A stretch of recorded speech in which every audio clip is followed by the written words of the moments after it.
Hello, hello. Good afternoon, everyone. Good morning, good afternoon, good evening to the Flight Sim world, everyone.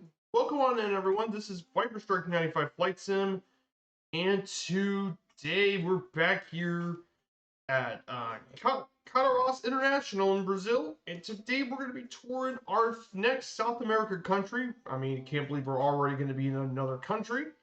Today we'll be touring around the country of Paraguay today. So I hope everyone's doing well today on this Sunday morning. I hope you guys are having a great weekend so far. So yeah, we get to visit another new country down. This is going to be our this is going to be our fifth South American country that we will be visiting today. So I hope you guys are enjoying this flight. So let's get our nav plan showed up. Yeah. Boom, boom, boom. So on the route, starting from where we're from, we're gonna take off from Cataros. We'll be checking out Itapu Dam, the third largest hydroelectric dam in the world. Then from there, we'll continue to head up northeast and make our way over to Sierra Sierra Hotel X-Ray, just across the border in Brazil. Then we'll come back to Paraguay and make our way over to Concepcion Airport in Paraguay. And then finally, we'll go down through the Paraguay River. We'll go fly over that and make our way over to Paraguay's capital city of Asunción,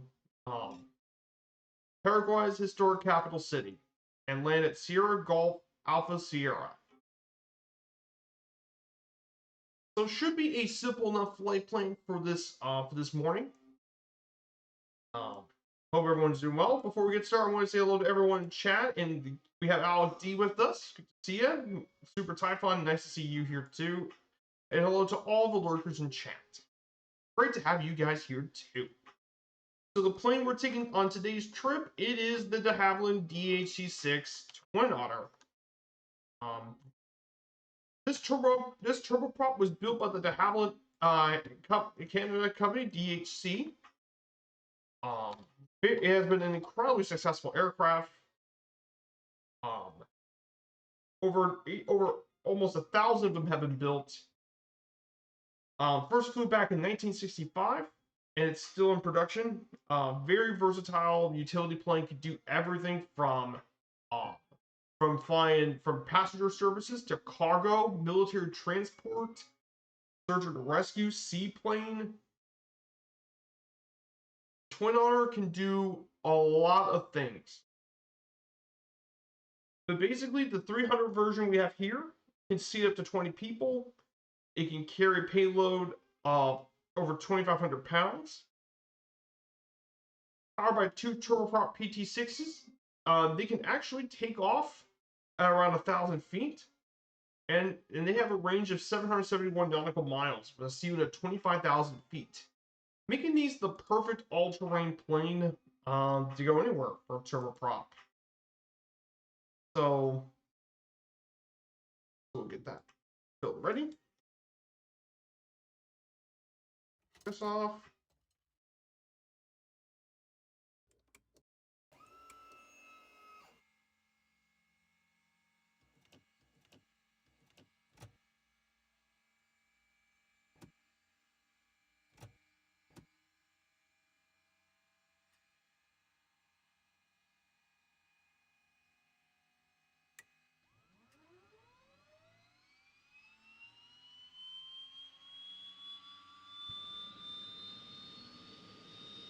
Here goes the Twin Otter.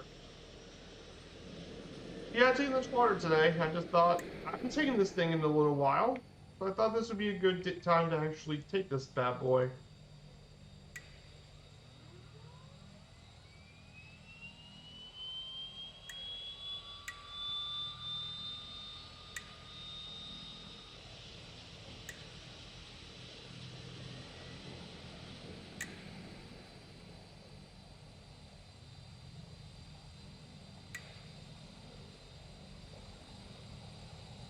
Oh.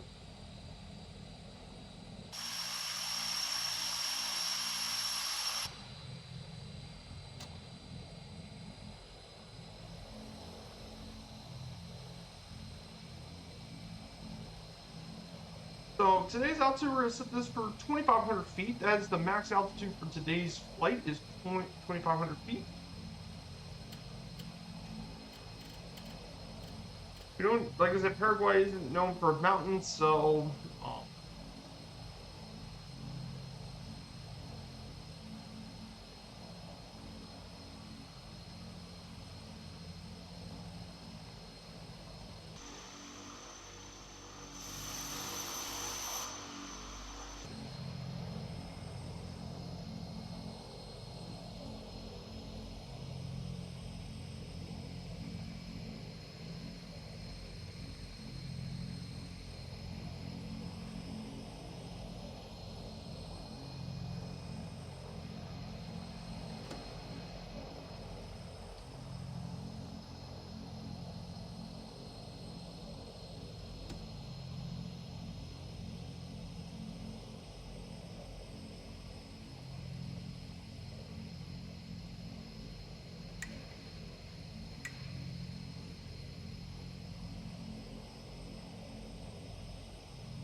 so if you guys want to join on in, we're in the Southeast Asian server.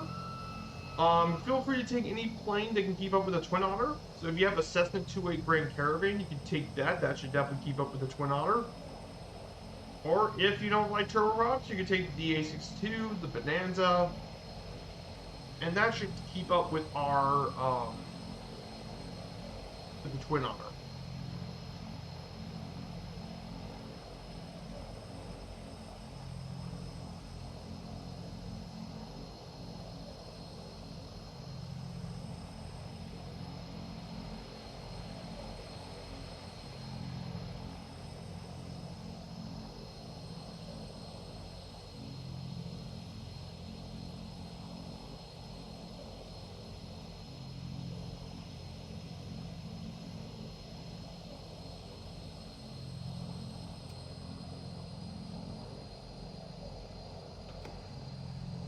We'll just stand right here. So our first stop is going to be, we're going to be flying over the Atapu Dam. Fun fact about this dam, it is the third largest hydroelectric dam in the world and holds the 45th largest water reservoir. This dam was completed back in 1984 by both Brazil and Paraguay. And the installed generation capacity is around 14 gigawatts, with 20 units producing 700 megawatts each.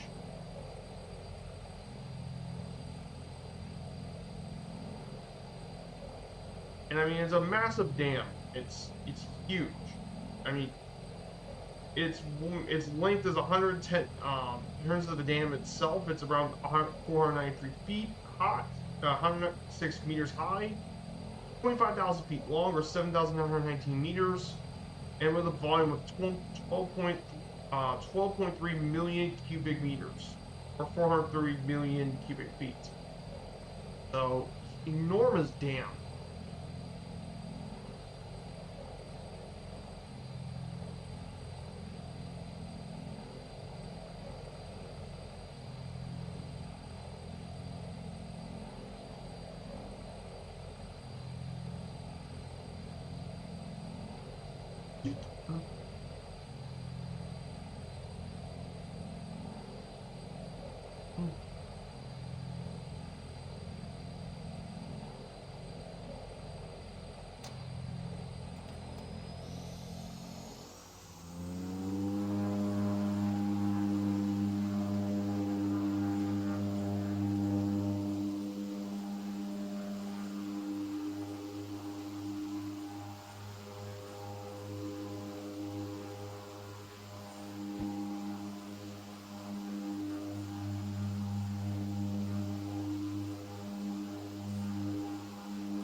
dam was built in the 50s and 60s to get negotiations to allow them to take advantage of the hydroelectric potential of the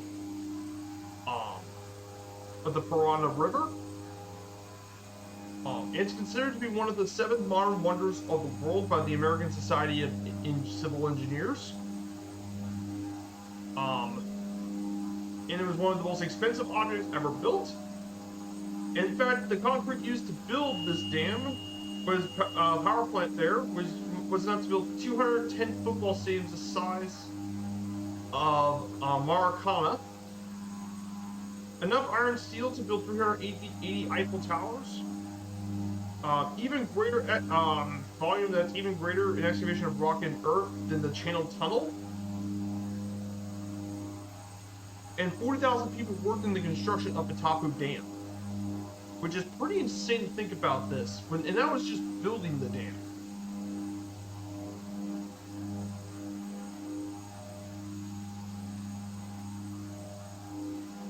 So yeah, this place is absolutely insane.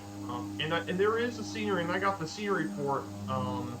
If you guys want to check out the dam in the sim, exclamation point scenery, Iguazu Falls. And it also contains Iguazu Falls, but we're going to mainly check out the dam, and there she is, Tapu Dam. Unfortunately, I didn't get slide prepared for it, but I did get the scenery for that, and I thought this would be a good time to explore. Plus, we're flying in that direction anyway, so we'll see the Tapu Dam. To the west, this is Ciudad Este.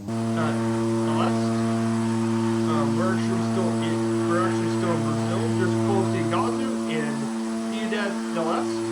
That is in Paraguay. That's the city right next to our. They're right across the border in the river, so that's there as well.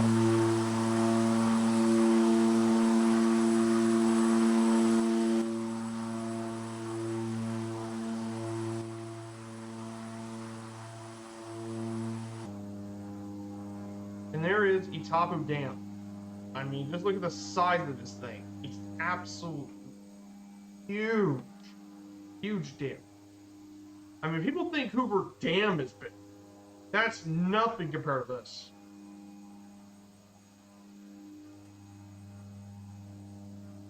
Now, it's not the world's largest dam.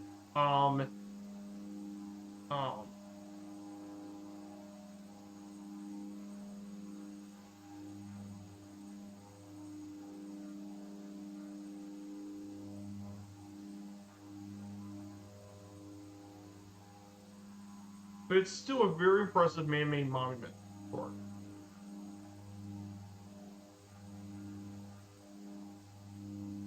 So, huge, huge facility.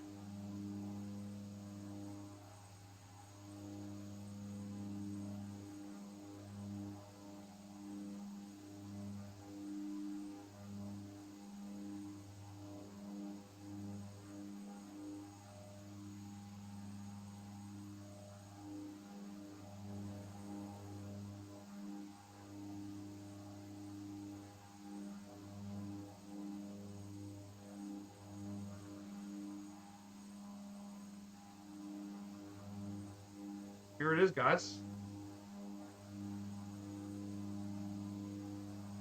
Would you guys look at the state of this? Holy moly, that's a big dam.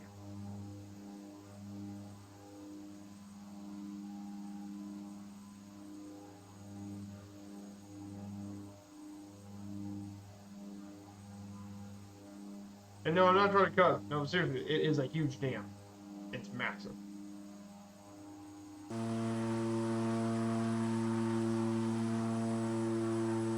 Here it is. Iguazu Dam.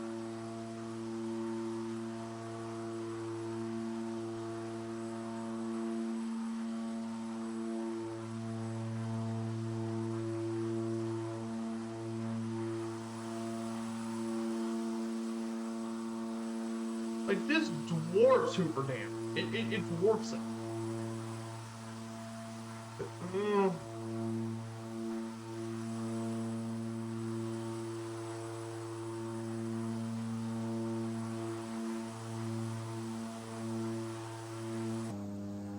Absolutely insane. That's why I kept the scene here, because I wanted you guys to see just how large this area was.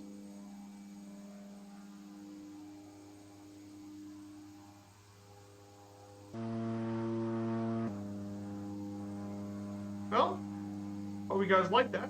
We're going to go ahead and talk a bit about the history of Paraguay. Let's talk a bit about Paraguay today. Paraguay, one of only two landlocked nations in South America, the other being Bolivia, which we will be visiting later on in the journey.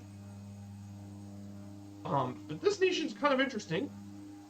Hey, Red Baron, good to see you, my dude. I hope you're doing well, Red Baron. We're flying in Paraguay today.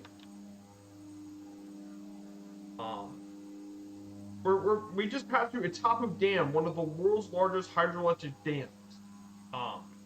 It's built by the cooperation of both Paraguay and Brazil on the Parana River. Absolutely huge dam complex. So, huge facility. Hey, good to see you, Ringbolt. Yeah, I gave you a shout out, Red Baron. Red Baron does stream here on Twitch. And hello, Ringbolt. Good to have you here, too. So, Paraguay, one of only two landlocked South American nations, a population of around 6.1 million people, which nearly about a third live in the capital largest city of Asunción. Paraguay was Spanish conquistadors arrived here in 1524 and 1537, establishing the first capital of the government of Rio de Plata, Asunción. It was a center of Jesuit missions during the 17th century. It gained independence from Spain.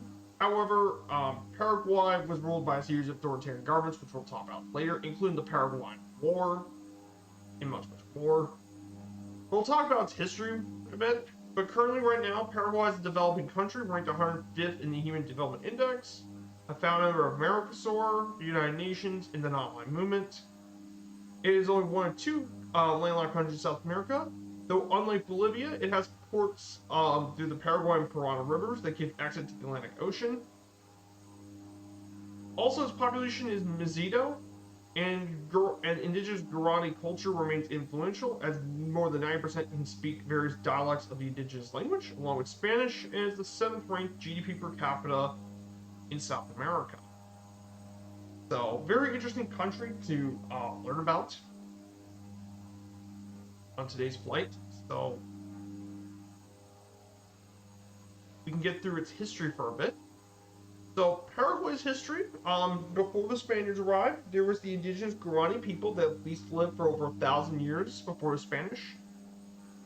Western Paraguay was inhabited by nomads of the Guaycuru peoples, but mainly the thing that was divided was the Paraguay River between the Guarani, agricultural Guarani, and the nomadic people of the Gran Chaco.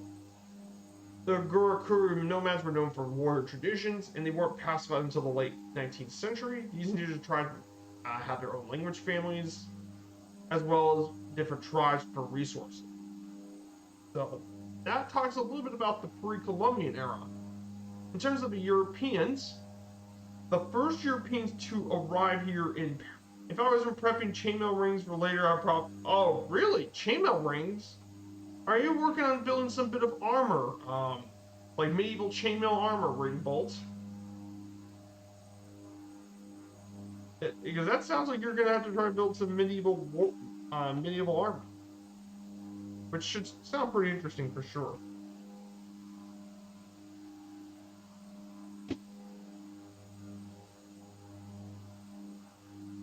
Oh, nice, a suit of armor. Like people ever give craftsmanship. Crafting armor like this takes a long time. It takes a lot of skill. Crafting a bit of armor, but in real life, like for blacksmiths, like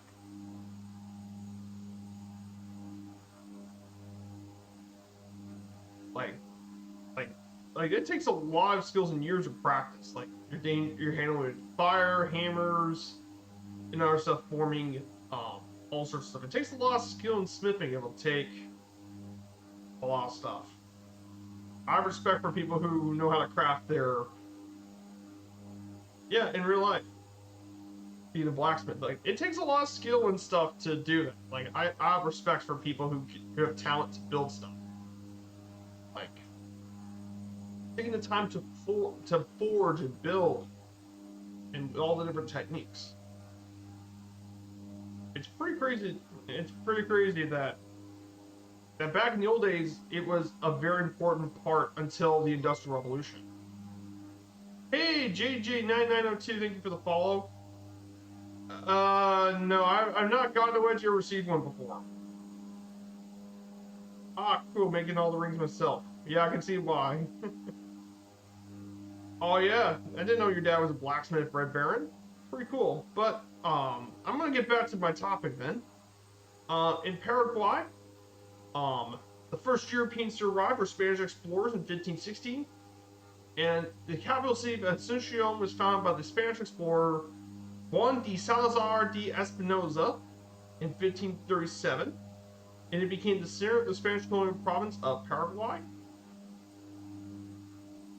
There was an attempt to build an autonomous nation, by the Jesuit missions, and they had many settlements in this part of South America and developed reductions to bring them, to protect them from slavery from the Spanish settlers, and also convert people to Christianity.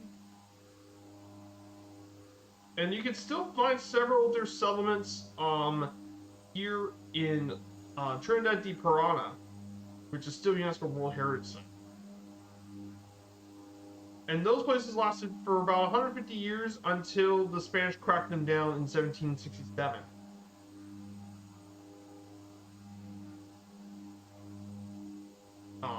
Right here. In Western Paraguay, Spanish settlement and Christianity were resisted by the Guaycuru nomads from the 16th century to the 19th century. But eventually, the Paraguayans still want independence from Spain. So in 1811, they overthrew the Spanish, and became an independent nation, with its first dictator being Jose Gaspar Rodriguez de Francia. He was Paraguay's first dictatorship. Oh yeah, that is really cool. Like, being a blacksmith, like, it takes a lot of patience, but man, like I said, to create all sorts of techniques, stuff.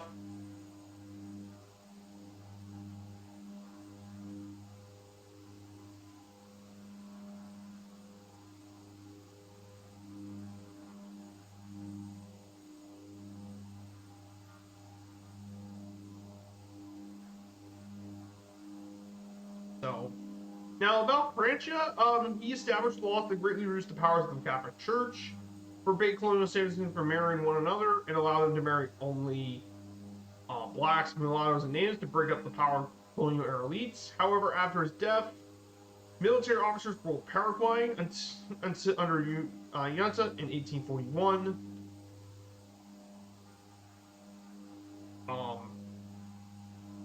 Immediately controlled by the Lopez family, and then is transferred to his son in 1842.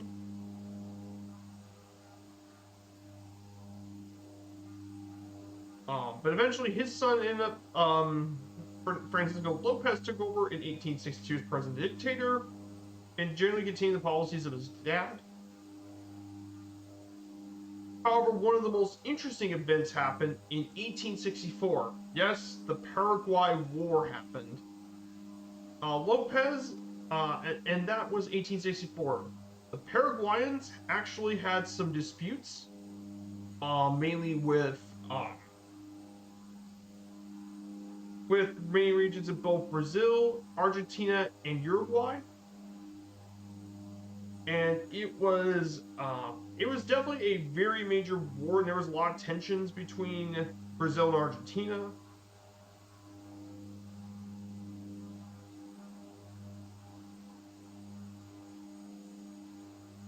And ultimately, it caused a war between Paraguay, Argentina, and Brazil. Between Paraguay, Brazil, Argentina, and Uruguay, and it became the single bloodiest war in Latin America history. It was the deadliest and bloodiest interstate war in Latin American history. Despite fierce resistance from the Paraguayans, and they lost in 1870. in the Battle of Cerro Cora. And Paraguay absolutely suffered massively during the war. Like, no joke. In fact, it is still the bloodiest international conflict in the Americas. Even bloodier than the U.S. Civil War, even. It was not the bloodiest in American history, but it was the bloodiest international conflict in the Americas. Like, it was very bloody. But Paraguay suffered absolutely enormous losses. First, Paraguay lost 25 to 33% of its entire territory um, to Argentina and Brazil. They paid a huge war debt and sold large amounts of its natural properties. But bar none, the biggest loss was its population. At least 50% of the Paraguay population lost in the conflict. In fact, it took them many decades to even return back to its preeminent position. For example, on that disaster, historian William D. Rubenstein wrote this. The normal estimate of that of a Paraguayan population was between 450 to 900,000. Only 220,000 survived the war, and of that 220,000, only 20,000 people were males. So you had a heavy,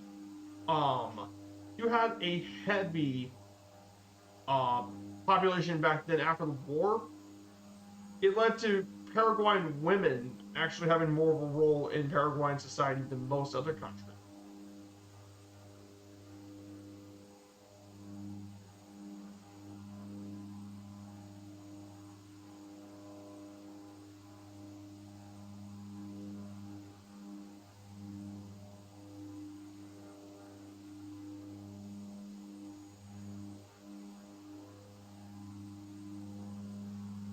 So that absolutely had a massive impact on Paraguayan society.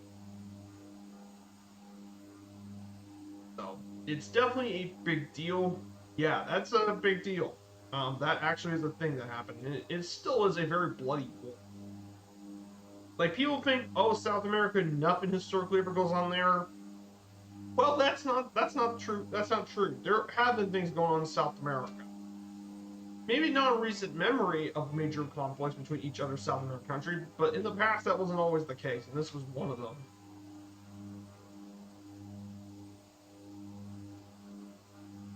During the 20th century, there was revolution in 1904 and created liberal rule. However, it has been a lot of political instability, as between 1904 to 1954, Paraguay had a total of 31 presidents, most removed by force, and the conflicts eventually led to the Paraguayan Civil War in 1922. There was also still a border conflict between Bolivia and Paraguay.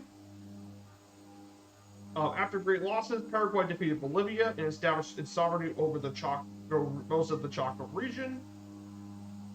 Then it caused more revolutions in 1930 with Rafael Franco,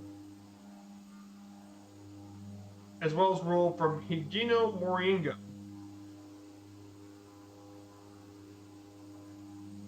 So,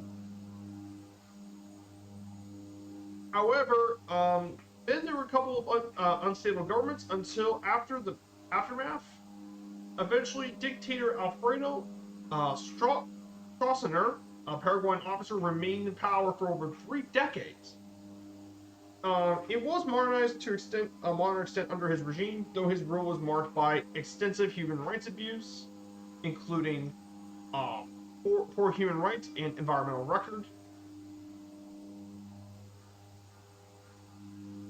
including torture and death of his opponents. But eventually in the 80s, there were splits in the party, combined with his old advanced age, character of the regime, and more, eventually leading to a new overthrow in 1989,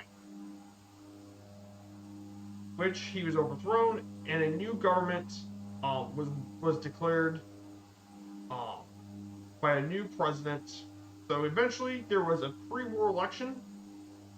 Stroessner won 89% of the vote. However, many people knew it was a fraud.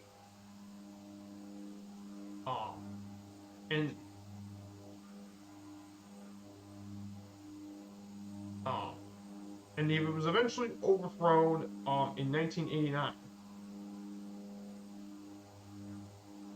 by the Paraguayan military general Andres Rodriguez, and as president, he forced a lot of legal and reforms to reapproachment with the international community, and eventually, for the first time in decades, a civilian president was elected. Juan Wamosi was elected as president of Paraguay.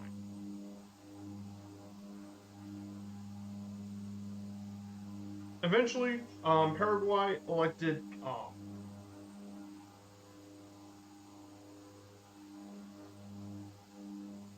and then in 2008, they elected for the first time a non-member of the Colorado Rule, Fernando Lugo, as part of the authentic radical liberal party. And he was president all the way until 2011. And then the present day, the current president of Paraguay is Santiago Peña, as Paraguay's newest president. So that wraps up Paraguay's history. So yeah, I'm trying to get it over briefly. I do really appreciate it, Ringbolt. Get to learn a bit of history, get to learn a little bit about Paraguay. Like I said, Paraguay, there are some South American countries whose histories are kind of overlooked, and I think that's what's great about learning more about history and stuff. We get to learn about places and areas that people kind of get overlooked. And I think Paraguay is one of those places. But yeah, that Paraguay War, losing almost at least 50% of your population, yeah, that was something.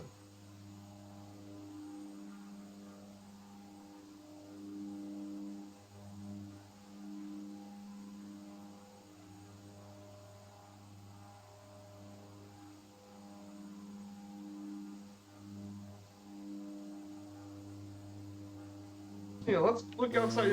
We have Alec D flying along with us. See you, Alec. I hope you guys are enjoying your own weekend so far. Yeah, exactly. Like, you don't learn a lot of this in normal schools because they don't really teach you other countries' history. They mainly teach you your own history, or they go over it so briefly that, well, you don't get to really learn. But in Paraguay, but here we get to learn about everywhere we fly.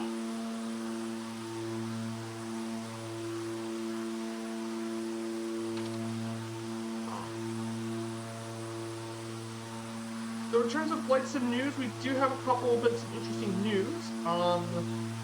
Of course, we have the OB-10 Bronco have now just been released from 8 Azure Poly, which a lot of people have been looking forward to.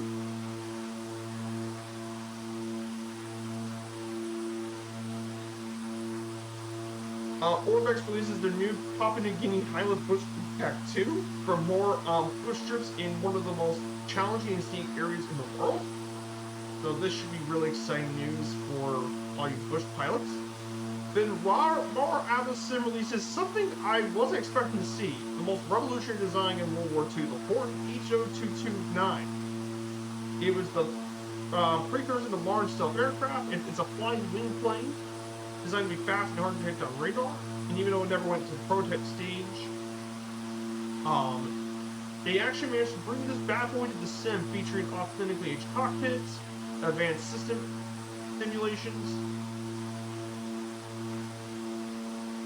an immersive experience with full VR capabilities. It's a fascinating plane they brought into the sim. Very, very fascinating plane. I wonder how people, I wonder if people actually like it or not, but it's a very interesting plane they brought into the sim.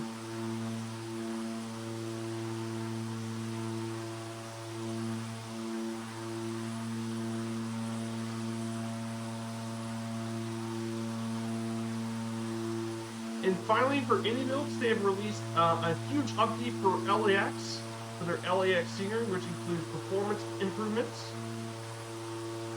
And to mainly improve the performance of LAX, there's a free update featuring updated terminals, parkways, jet parkings, 8 buildings, and more to improve performance, which is nice. Like I said, getting performance improvements is still nice, especially in an airport like LAX.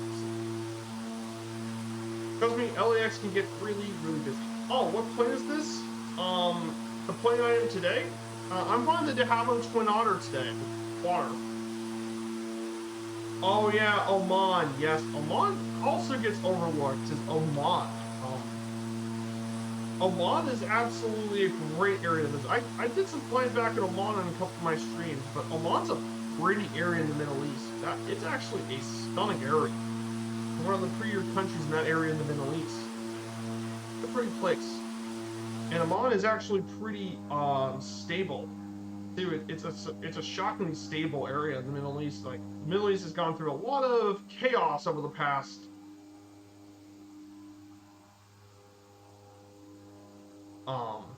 but mainly modern history, Oman's been stable, been very, very stable. And,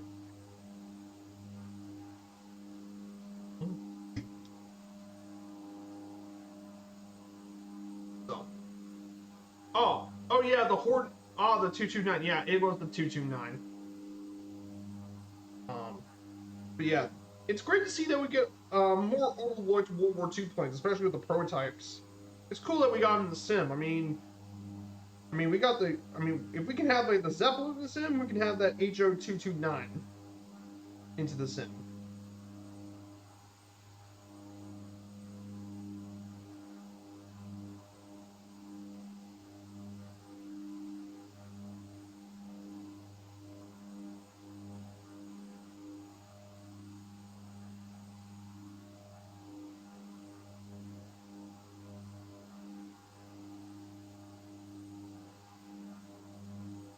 Yeah, I'm probably not gonna get it here. Like I said, I'm not really gonna have a use for it, sadly.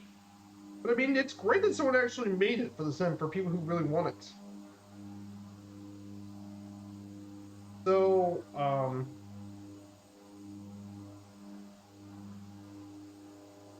but yeah, I can't believe, guys, that you guys wouldn't believe this, but this time next week, I would actually already be heading my way to Seattle next week.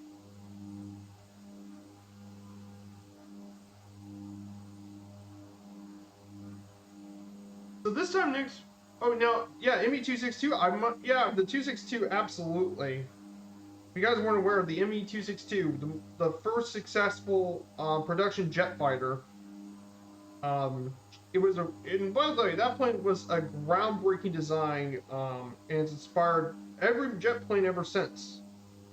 From its swept wings to its turbojets and more. And it was just it was still groundbreaking even to this day. Like, it's still basic by today's standards, but back in 1940s, it is a game changer.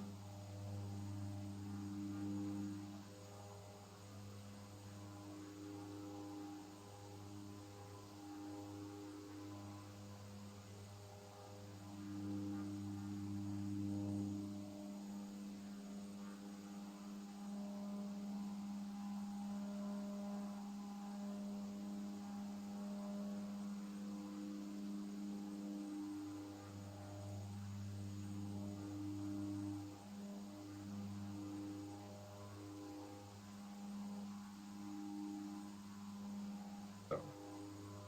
Oh yeah, Godfriends gave you guns. That's cool.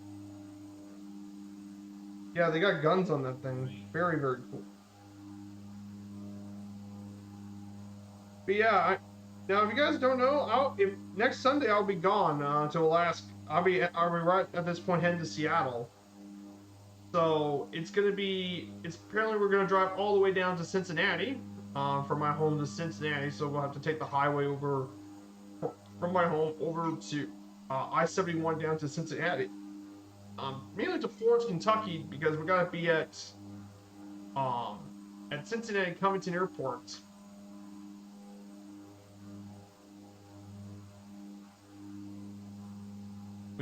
And then fly from Cincinnati Covington to Seattle. At least the nice thing would be that it's going to be a non-stop flight from Cincinnati over to Seattle. So it should be a nice trip over to Seattle. But the plan is going to be that on Monday we'll be on next Monday we'll be The Monday afterwards, we'll be probably going to the Museum of Flight in Seattle, which is a place I've been wanting to visit for a long time, and then my dad wants to check out the Space Needle.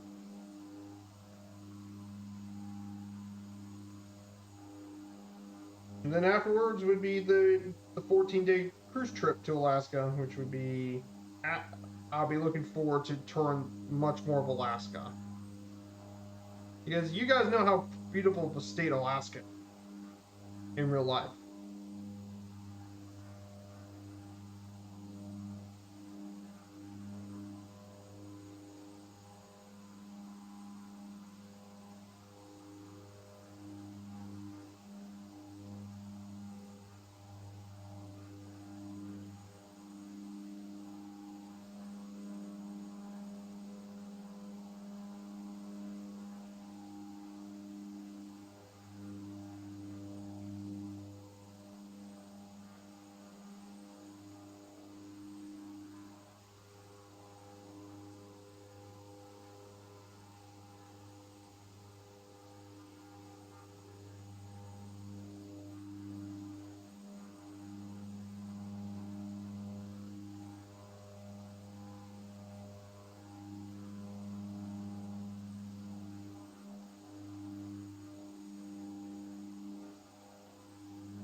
Yeah, they have the planes for the Flybaby. Nuts.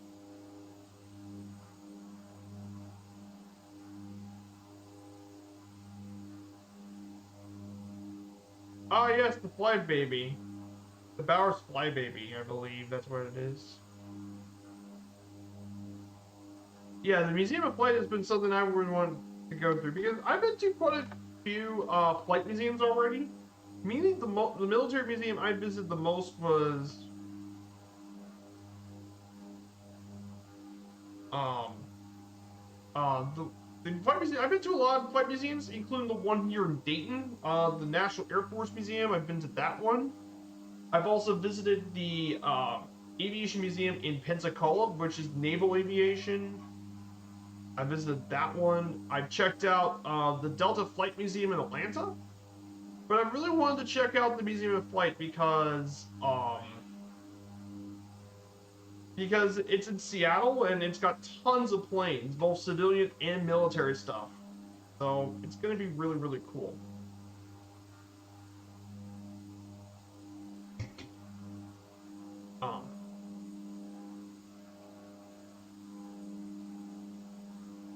Cool. Yeah, the Dayton Museum is amazing. For free too. Like you don't even have to pay anything to visit the Dayton Museum.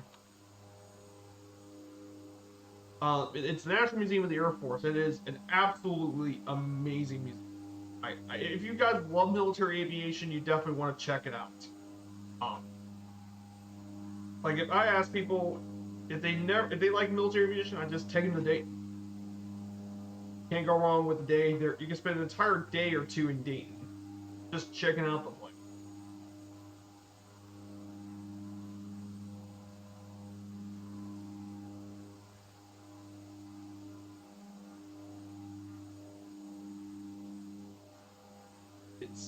It is top notch.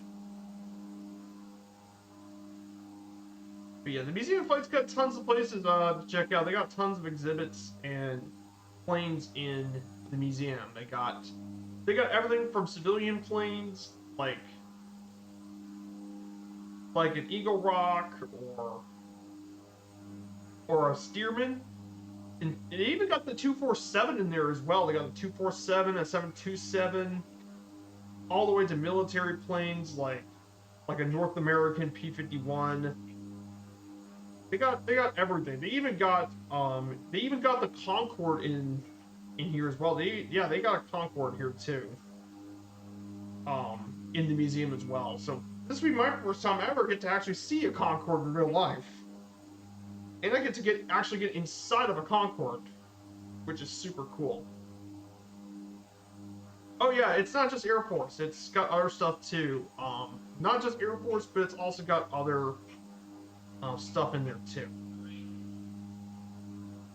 They got Navy stuff. They got Space Force stuff like spacecraft. They got everything in that Date Museum. I definitely would like to go back for sure. I actually been to the museum twice, but I still love both my trips there.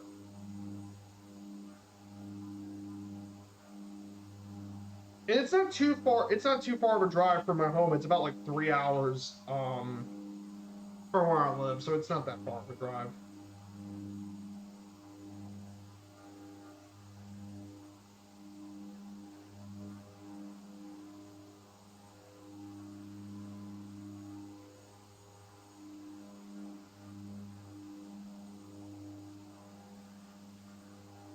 Yeah, and I also really enjoyed the one in Pensacola as well. The Naval Aviation Museum was really nice. And I also, during that time in Pensacola, I was lucky enough to actually catch the Blue Angels performing here. During their time in Pensacola for practice, we got to see the Blue Angels live, which is awesome. We got to actually see them practice for us, which is like during the time we went on vacation there a couple of years ago, we got to see them practice. Super cool to see the Blue Angels. It's a very rare opportunity to see them, but yeah, Concorde was a big plane. Let's not forget, Concorde was a very big plane. It was a very big plane. It didn't have a lot of seating though. It only had 92 to 128. That's still less than some of the modern regional jets. The reason it had to be a big plane was because, well, it had to be big enough to fit those big old 4 Olympus 593 engines on them. That will allow it to go Mach 2.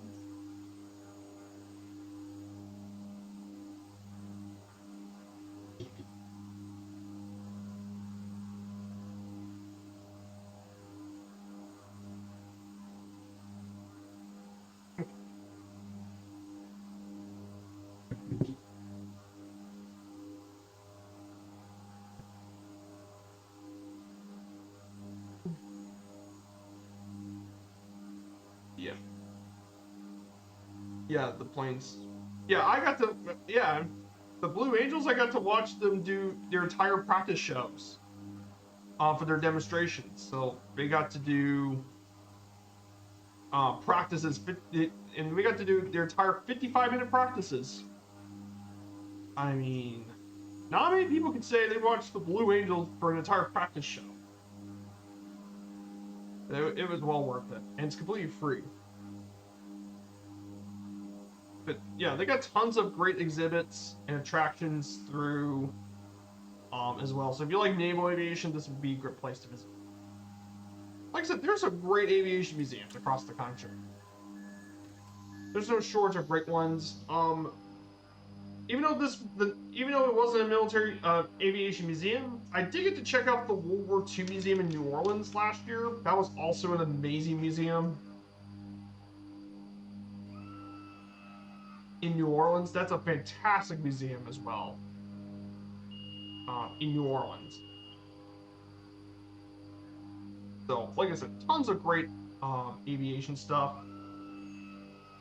But there are some other ones I want to go to. There's a military aviation museum in Virginia Beach that I would like to visit. One of the world's largest collection of flyable warbirds. I would like to check that one out in Virginia Beach. That would be a really cool one to check out. I think there's also another military one in Ohio, I believe. There's another one of those. And then, of course, there's tons of aviation stuff around the Dallas-Fort Worth area that I would like to check out. Like, there's the Fort Worth Museum, Aviation Museum. They got an American Airlines one as well.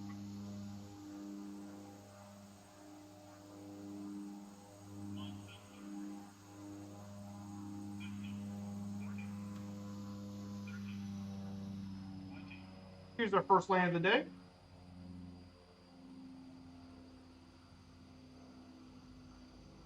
Back a little pressure.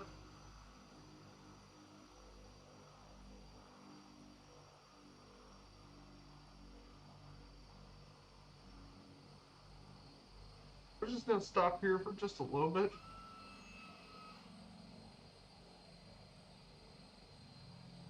Oh, Fantasy of Flight. Yeah, Fantasy Flight. That's down by Lakeland, I believe. Oh, in Polk City. That's what. Apparently, from what I've heard about the museum,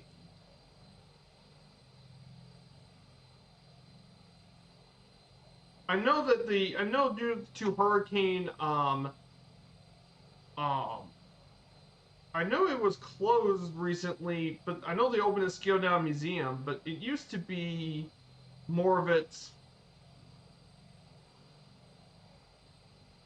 They're gonna wait till the facility gets reopened in 2015. But I would like to check that one out too. It's just the problem is it had to deal with all the partial closing on hurricanes.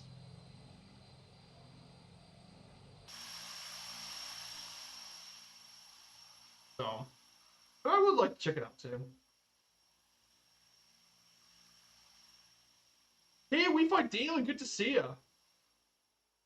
We Fight Daily, check out his channel on Twitch. Good to see you, We Fight Daily. I hope you're having a great day. Oh yeah, the Triber Warsburg Museum. Okay, I'll take a look at that one.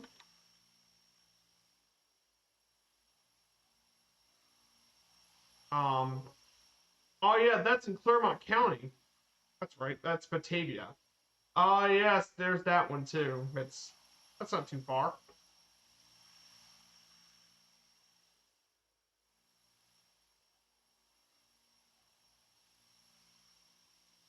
Oh, cool. Ottawa, Ontario. That's nice. Well, so. So we're gonna wait here. If anyone else wants to join on in, we're in the Southeast Asian server. We're flying the Twin Otter. Here's the route. Oh yeah, yeah. There's one in Lexington as well. The Kentucky Aviation Museum in Lexington. That's right on the grounds of Bluegrass Airport.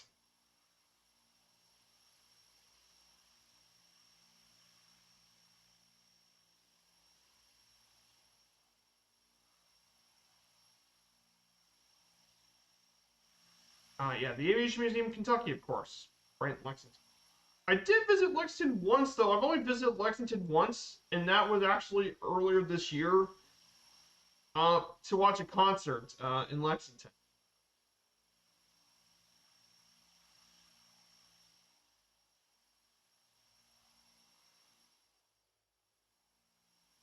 So I would like to check that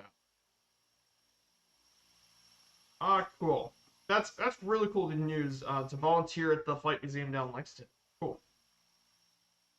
Well, we'll be prepared to get ready for the second leg of the trip. We'll be flying all the way to Concepcion in Paraguay. So let's go ahead and do our taxi.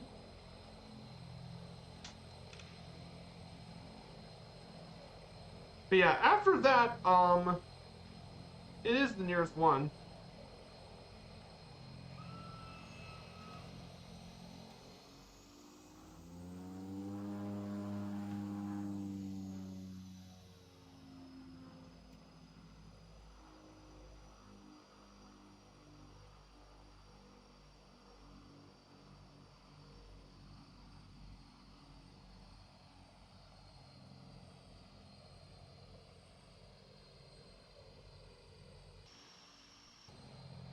So there's that one too.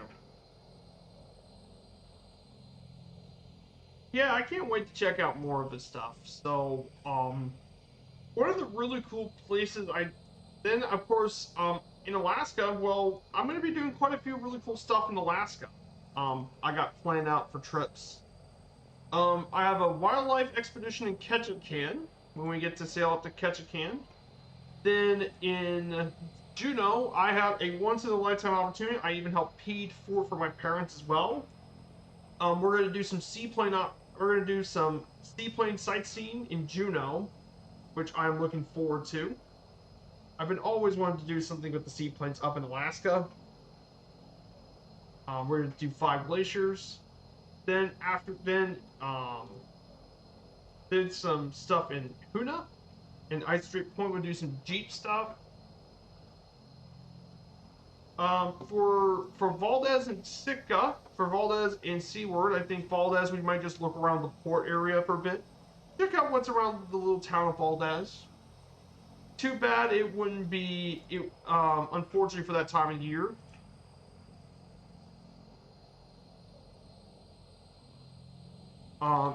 Unfortunately, we wouldn't be around the time for Valdez Stoll. It will be too early for Valdez Stoll, sadly.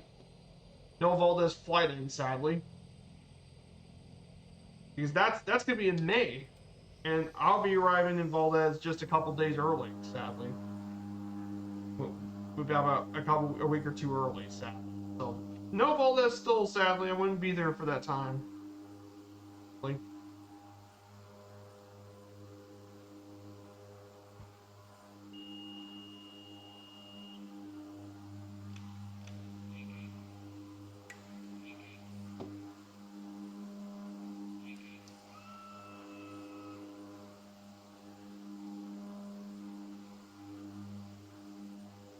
So, but we'll mainly explore the port, and similarly, we'll also look at Seaward as well, Seward.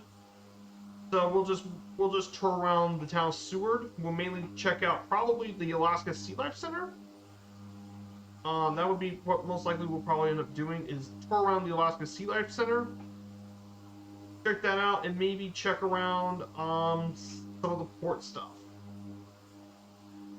Because unfortunately, the main excursion to Seward was mainly the Kenai Fjords, which would be really cool to visit, the Kenai Fjords National Park. But unfortunately, it's pretty expensive for us, and we'll be gone for a long time. So, then in Sitka, we'll probably tour, just look around downtown, check out some of this downtown Sitka. And then finally Victoria, which is all the way in British Columbia. We'll be there for a lot longer, so we get to tour much more Victoria. We might just check out a few of the places here in the city. Like around downtown. We'll just go around the downtown area. Right around the Royal British Columbia Museum, probably. Around there. Just not too far from the port. So we'll mainly just get something to check out the British Columbia Museum and that sort of stuff. But yeah, I'm looking forward to the trip. So.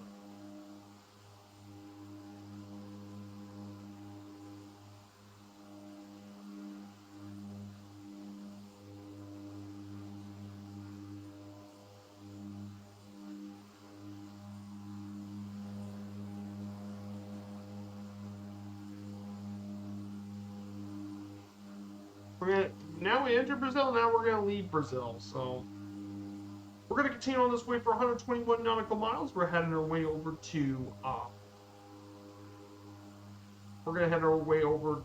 Concepcion.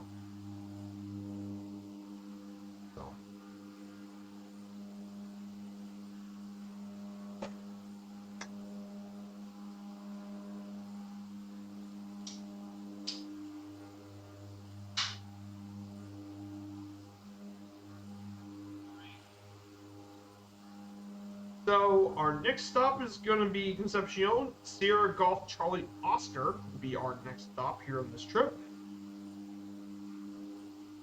So in terms of other news, for our virtual airline news. So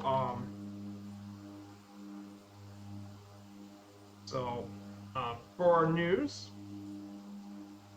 So if you guys are interested, I got a Discord set up. If you guys want to join on into my Discord. Keep track of my latest flights and news on my streams. But we're going to be going on to prepare for the around the world trip. So I actually figured out that next week, on our next week's streams, I'm planning on Wednesday to be Midwest colleges. So we'll go, we'll visit several college towns. on our way there, we'll be going, we'll be starting around Chicago. We'll be from Chicago Executive, and we'll make our way down over to Bloomington. So we'll go Chicago Executive, over to South Bend, Indiana, South Bend over to Lafayette, home of Purdue, and then we might go to Bloomington and visit Indiana University Bloomington.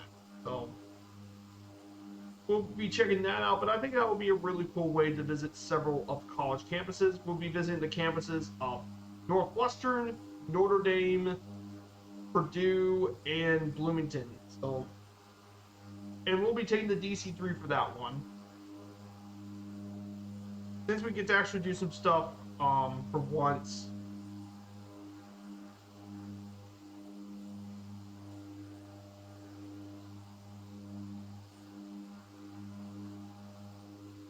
Or the alternative would be Bloomington, Lafayette, South Bend, and Ann Arbor.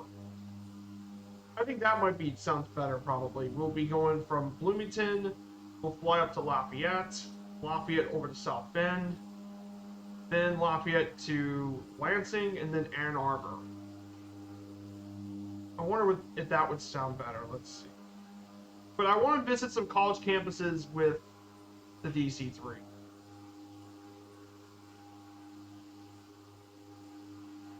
That.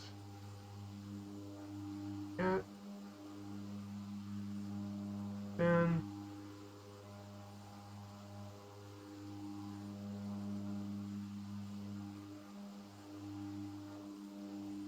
Yeah, we could do that. We visit IU, Purdue,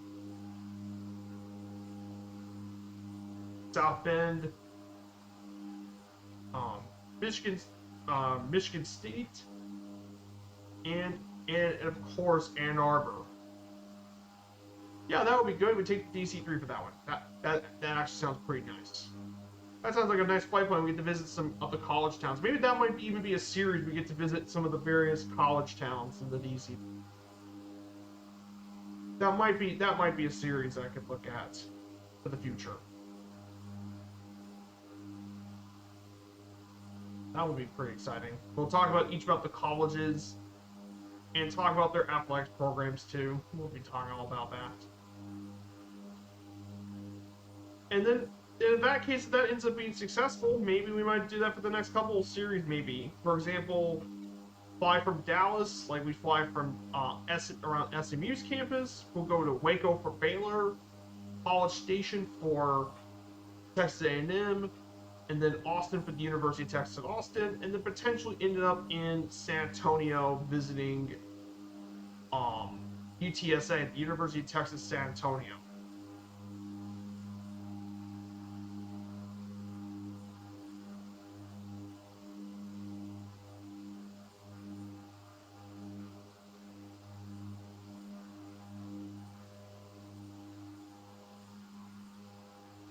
So, I think that sounds pretty cool.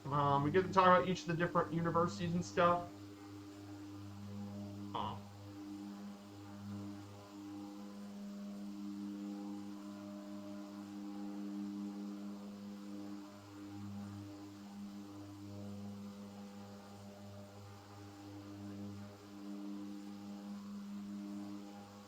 But I think that would sound a lot of fun, and I think that would be a really enjoyable journey.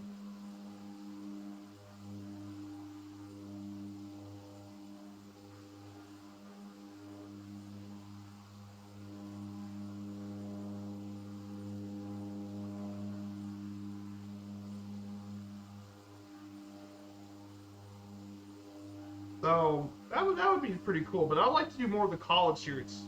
So that would be really cool. I also like to check out as well. So I think that if I'm going to be honest, I think the prediction is going to be that the 777 is going to come out while I'm still on vacation, probably. So my prediction is that 777 is going to probably come out during my vacation. So I'm going to miss the release date, and I'm going to have to, if that's the case, I'm going to have to do the 777 pretty much immediately. Probably do something around Pittsburgh, probably.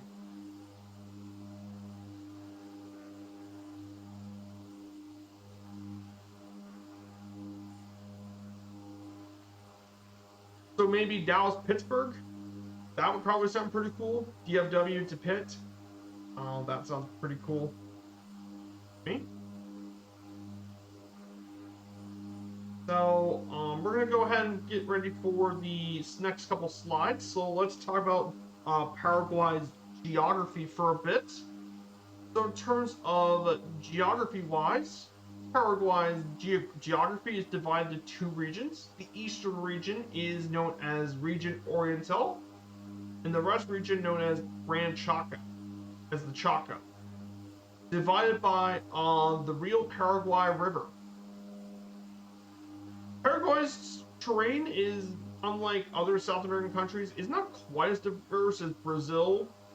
It's mainly grassy plains and wooded hills in the east, and the west are low marshy plains. And there are 6 terrestrial ecoregions: the Alto Parana Atlantic Forest, the Chaco, Cerrado, Humid Chaco, Pantanal, and Parana Flooded Savanna for ecoregions. Also, surprisingly, despite this being a landlocked nation, there's a couple of lakeside beaches that people like to visit.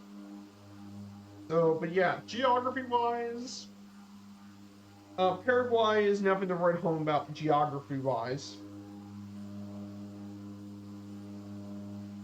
In terms of its geography. For example, the highest point in,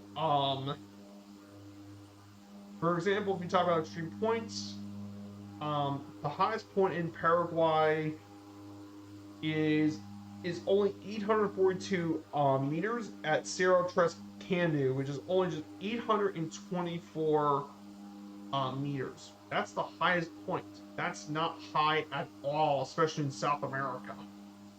It's not even that high in mountains. So it's actually kind of short, believe it or not. In terms of climate, it's subtropical, which is to be expected in this part of the world. Like most lands of the region, it only has wet and dry periods. Winds play a major role for the weather, with warm winds blowing for the Amazon River basin in the north, while the period in May between August brings cold winds from the Andes. And due to the lack of mountains, it allows winds to develop at speeds higher than 100 miles an hour and leads to significant temperature changes within a short period of time. Sometimes temperatures do even drop below freezing during between April and September, though January is the hottest summer month with daily temperatures of 84 degrees. And rainfall also dramatically varies across the country. Eastern portions have substantial rainfall, while there are semi-arid conditions into the far west. The far east can reach 67 inches of rain annually, while the western region averages no more than 20 inches of rain a year. And in terms of wildlife, you can find marsh deer, monkeys, anteaters, wild boars, tapirs, jaguars, bats, in the coipu, which is or nutria.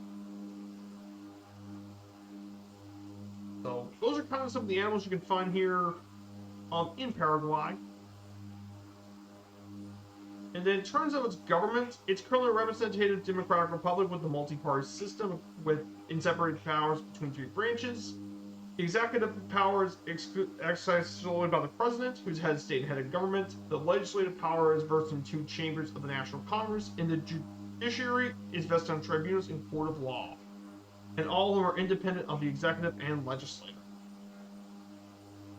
However, since 1947, the country has been dominated by the conservative Colorado Party, though in recent years has seen a few other changes.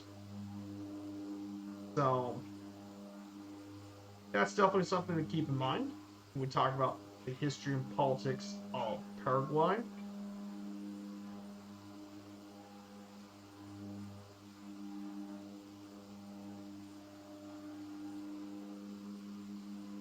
So,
that mainly talks about.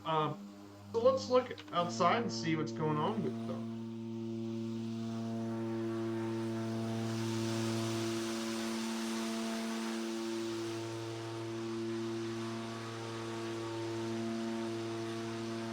So yeah,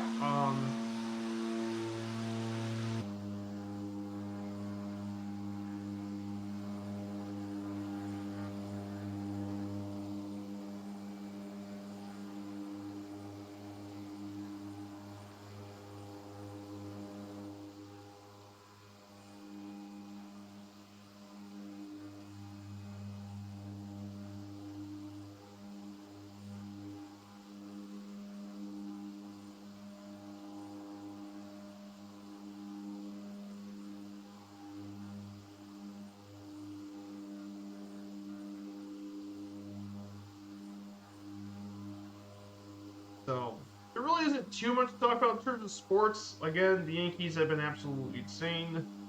The Royals are now leading the Central Division. Rangers still take over the West. And then the National League, the Braves still are ruling the East. The Brewers are now taking the lead in the Central. They take an overwhelming commanding lead in the Central. And then the West, the Dodgers are still the best.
Yeah, this area, the photograph, the satellite data actually for here is actually pretty good here.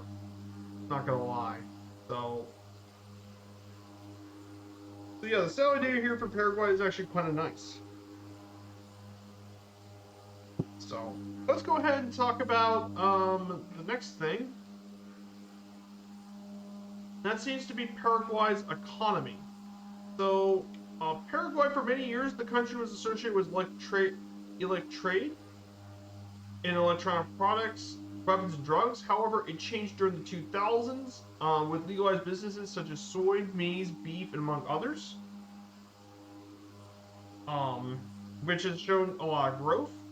And there's also a large informal sector featuring re-export of a lot of goods into neighboring countries. Its most important urban areas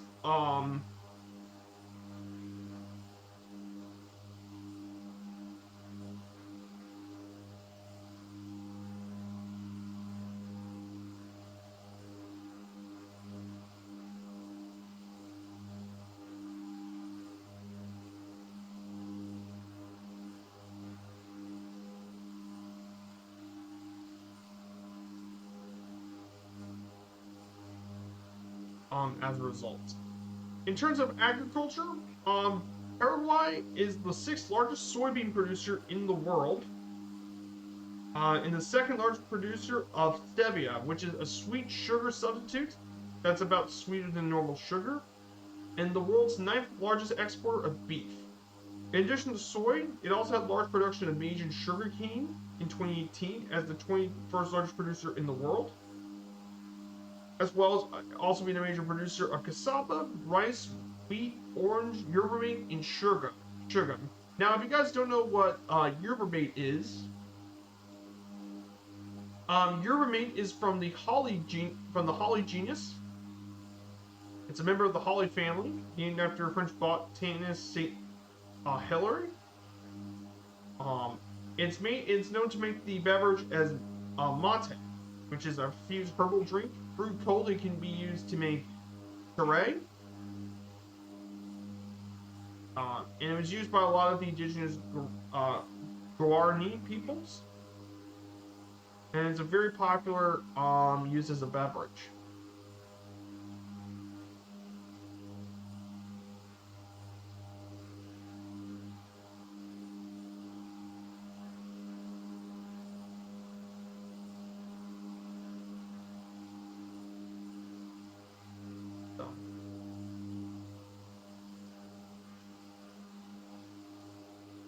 Pretty big stuff. However, so definitely a pretty big deal as well. And there's a lot of places that can see a lot of land. In terms of industry and manufacturing, Paraguay has the 79th most valuable industry.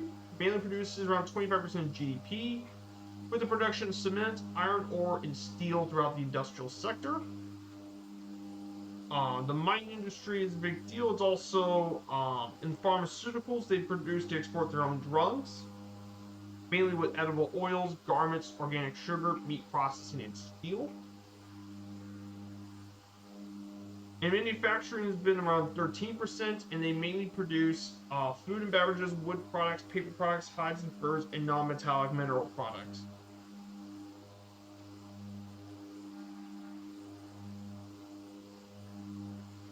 Those are important parts of Paraguay's economy, play a big role here as well. In terms of infrastructure and transportation, Paraguay is around 48,000 miles of roads, which about 6,000 are paved. One of the most important recent investments is the Bio-Oceanic Corridor, which will cross the northern Paraguay and horizontal line connecting Brazil to Argentina, reaching both ports of northern Chile and Brazilian ports, which will allow new products to move to Asia and allow the isolated region of Paraguay, the Chaco, to finally be developed. There's also the Parana-Paraguay system through the rivers to connect Brazil to the ocean, allowing room for the port of Buenos Aires. And of course, its main airline hub is Association Airport, which we will be checking out here soon.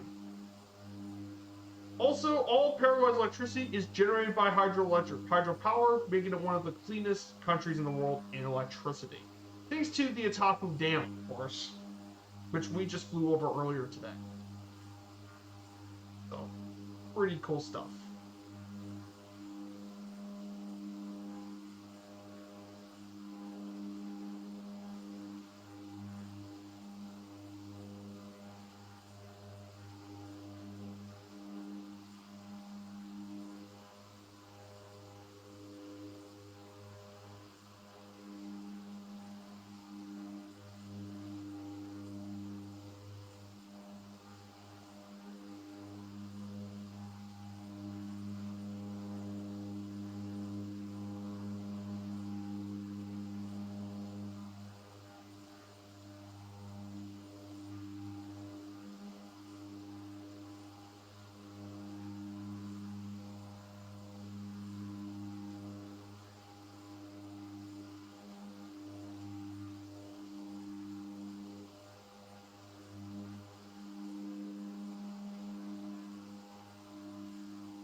A nice peaceful day here in Paraguay. Yeah, the scenery looks good here. The photogrammetry in this, like the day here, is actually really good here in Paraguay. Like I said, I wasn't expecting it to actually look pretty good. So.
scenery here, guys.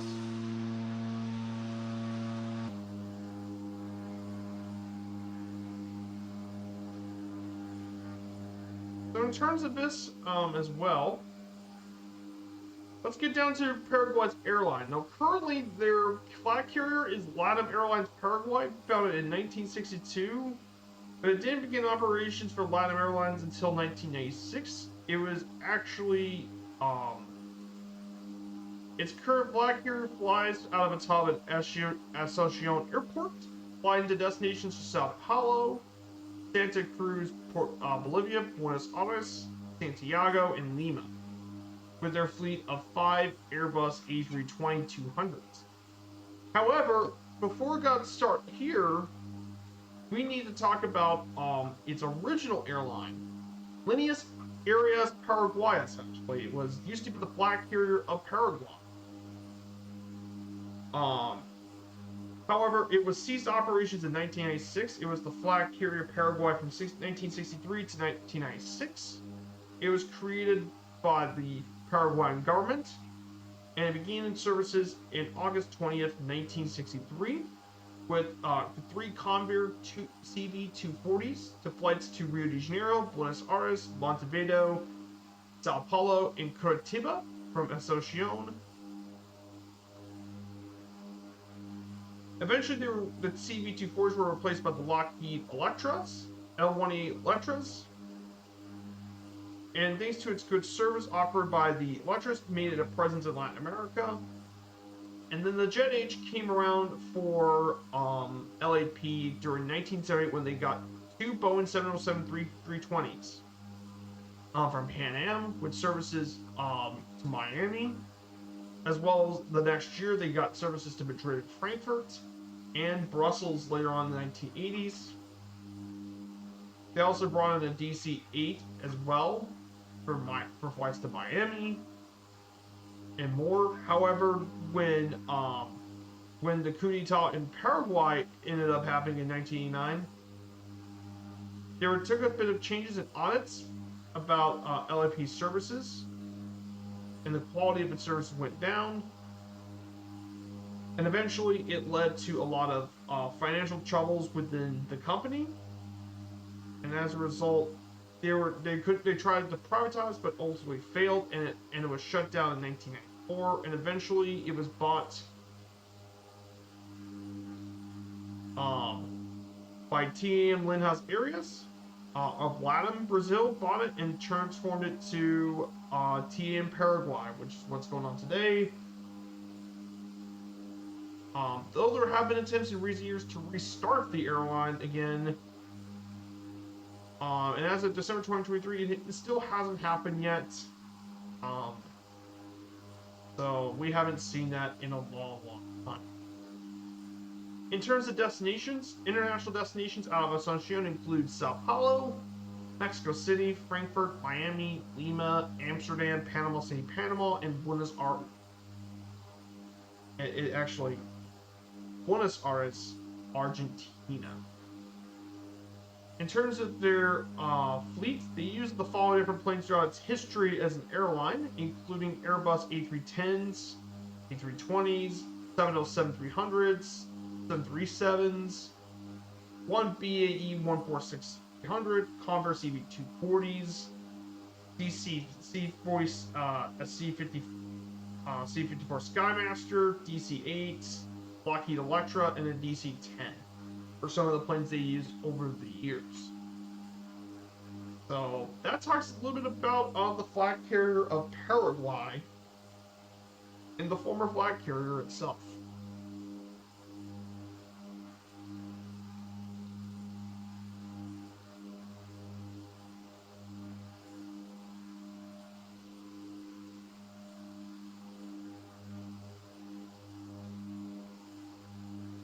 So that talks a bit about Paraguay's airliner stuff. So this is pretty important.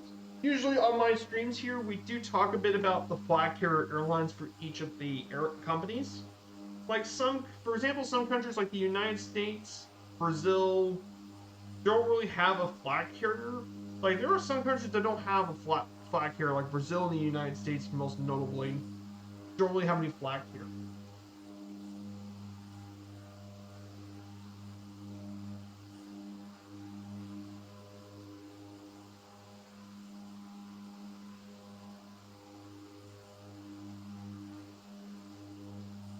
So we're about to approach Concepcion pretty soon. We'll be making here shortly.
So yeah, I hope you guys are enjoying this today. I hope you guys are enjoying the stream and watching the stream. I hope you guys get to learn something today. I really do appreciate you guys showing up. Thank you guys so much for coming here.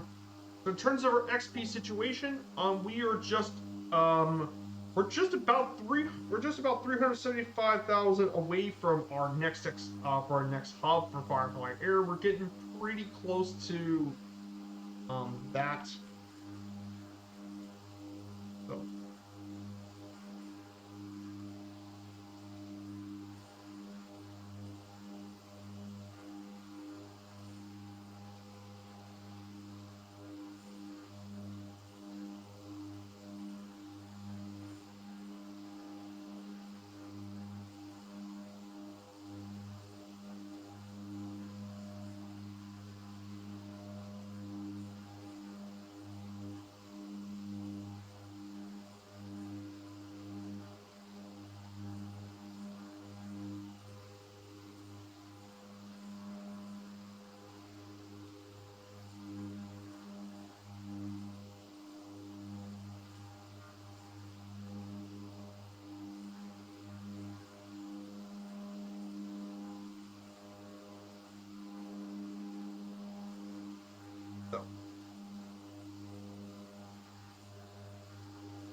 So.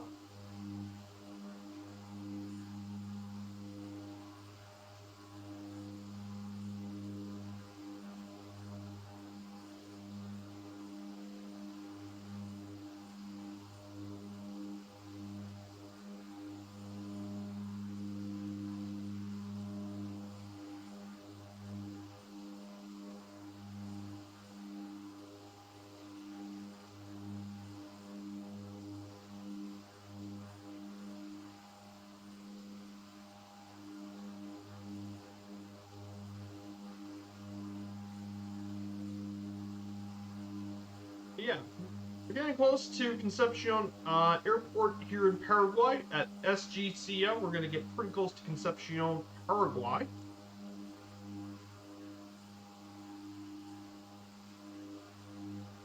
Concepcion has a population of 88,000 people in Paraguay. I didn't put any notes. It was founded by a Spanish governor named Agustin Fernando de Pinedo and prospered during the early years of the 20th century as the center of the north of the country, and as exploited the new wealth of the Gran Chaco and as a river port. And it was also a center for the Paraguayan Civil War in 1947.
So here it is, guys, Concepcion. Here in Paraguay, and there's our airport.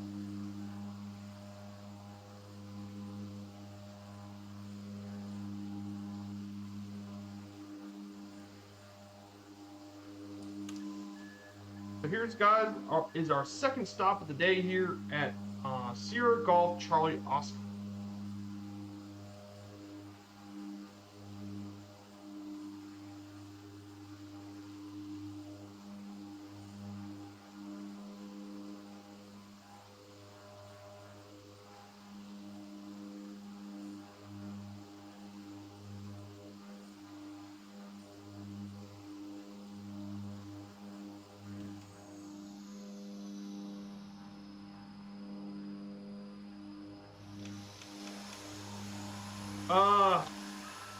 Oh crap!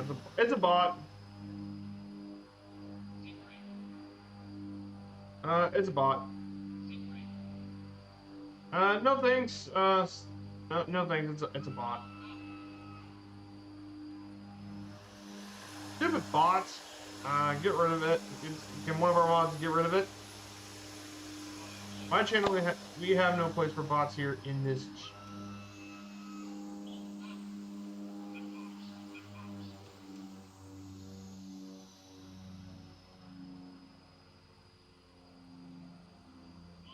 Dude, thanks, Typhon. Stupid devil. Why are they asking bots?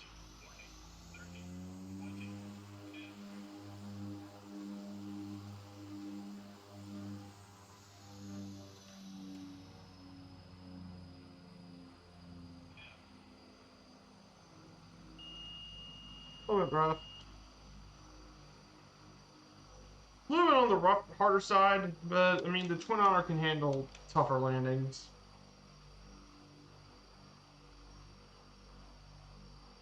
This is.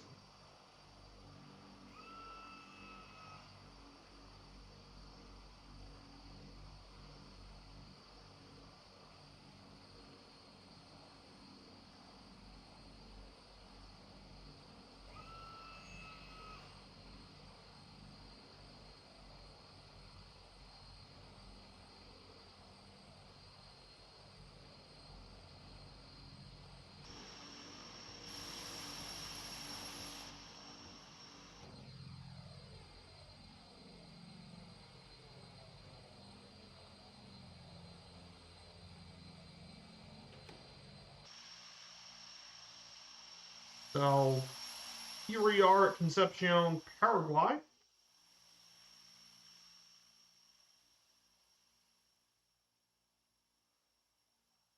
So we'll just sit here for just a little bit to prepare for the second and final leg of the trip. We'll be heading our way over to the capital city of Asunción.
Hey, good to see you, Sleazy Does again. Hello, my dude. So we're gonna get ready for the third and final leg of the trip. We're here in Paraguay. Happy Sunday to you, my dude. We're in Paraguay today. We're about to take off from the third and final leg of the trip today. We're going to be going to Asunción. We started back in uh, Cataratas International in Brazil. We checked out Itapu Dam. Then we're going to we're just doing some flying around the country before we end up here in the capital city. We're just 108 nautical miles out from our final stop. So, yep, we're going to do one flight here in Paraguay, and that's going to prepare us for next Friday's trip over to Uruguay. We'll be learning all about that when we get there.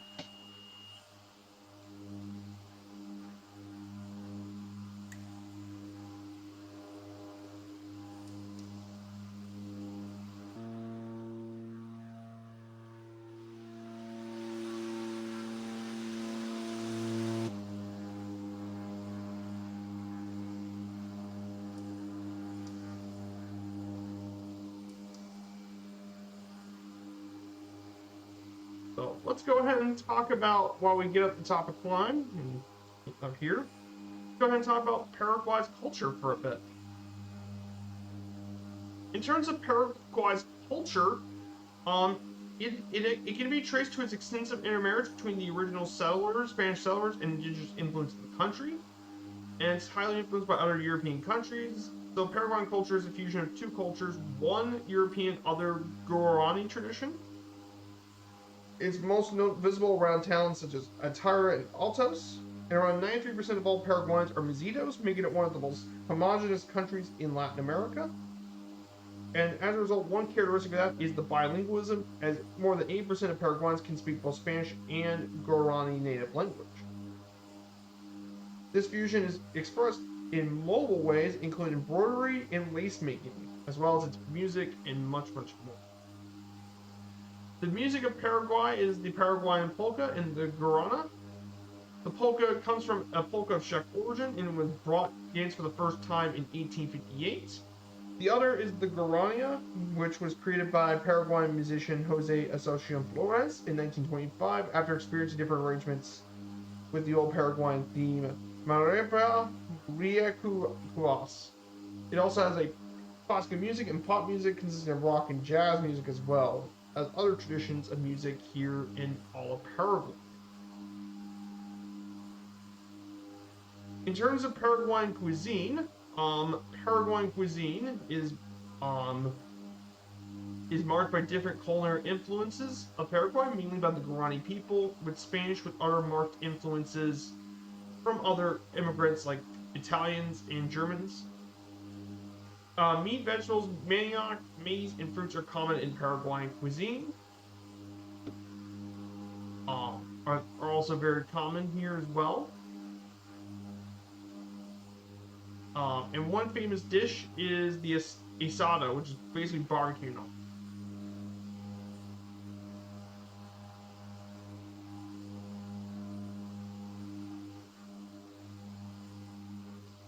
In terms of ingredients, Paraguay makes a lot of yerba mate, which is their own tea. Also, Paraguay beef is a big part of Paraguayan cuisine. After all, Paraguay is the second largest cow herd per capita in the world, with 2.6 cows per inhabitant, second only to Uruguay. So beef is a huge part of Paraguayan cuisine. And as a result, beef production is super important.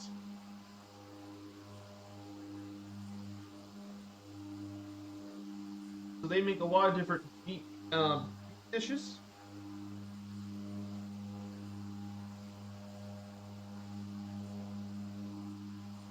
And some of their most notable dishes in Paraguay include the chipa, which is their version of bread made with manioc, egg, and cheese, or cassava. Basically, manioc is cassava. They also make the mazamorra, cooked corn mush dish. The traditional Paraguayan soup, sopa paraguaya, which is similar to cornbread with corn flour, pig fat, and cheese and milk are common ingredients.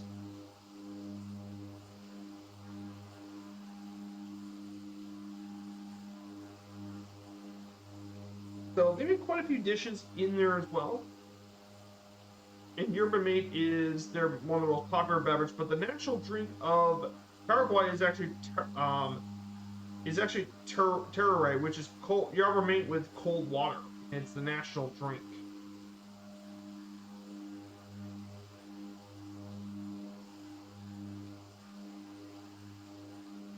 Pretty cool stuff. And in terms of sports, Paraguay, football is by far the most popular sport. It has been a big part of their culture, as it was introduced in 1888. What brought football back to Paraguay by a Dutchman named William Potts, moved from the Netherlands. So far, Paraguay has grown enormously since then. There's over 1,600 football clubs in Paraguay. And the national team has actually been quite decent. Participated in 8 World Cups, won 2 Copa America tournaments, and even got a silver medal in the 2004 Olympic Games. They got a pretty decent team, for sure.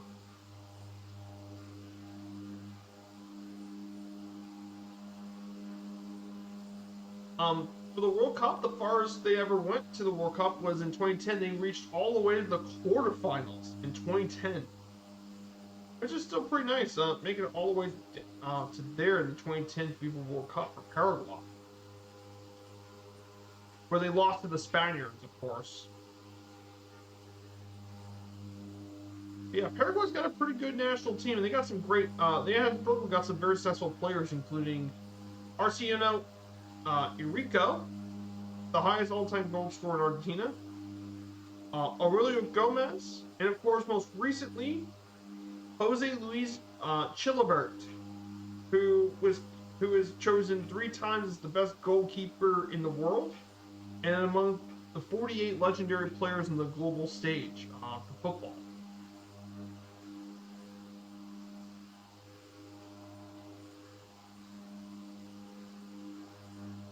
And he's the most successful high-scoring goalkeeper, known for his fiery temper and all that. But he has been considered made to be the most successful player to ever play for Paraguay.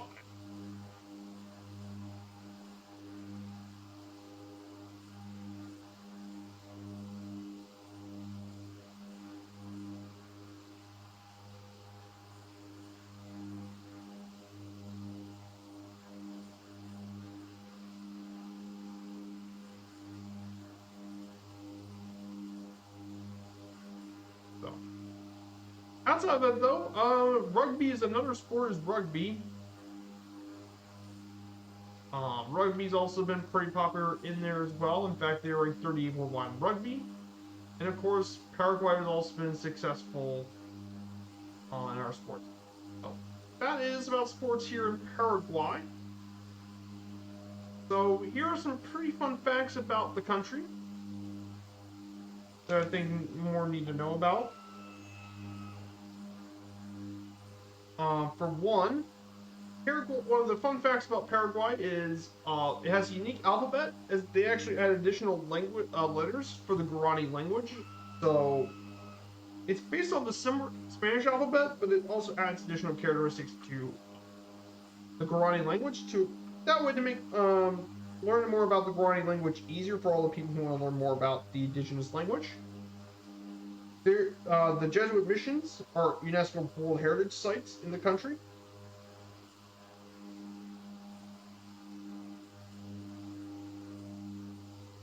The national dish is sopa paraguaya, made of cornmeal, cheese, and onions, is the national dish here in Paraguay.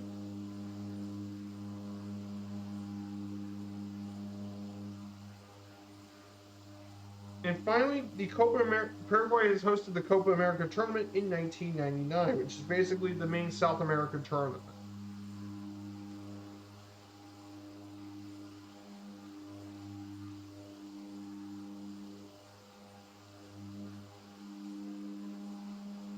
So, pretty cool stuff.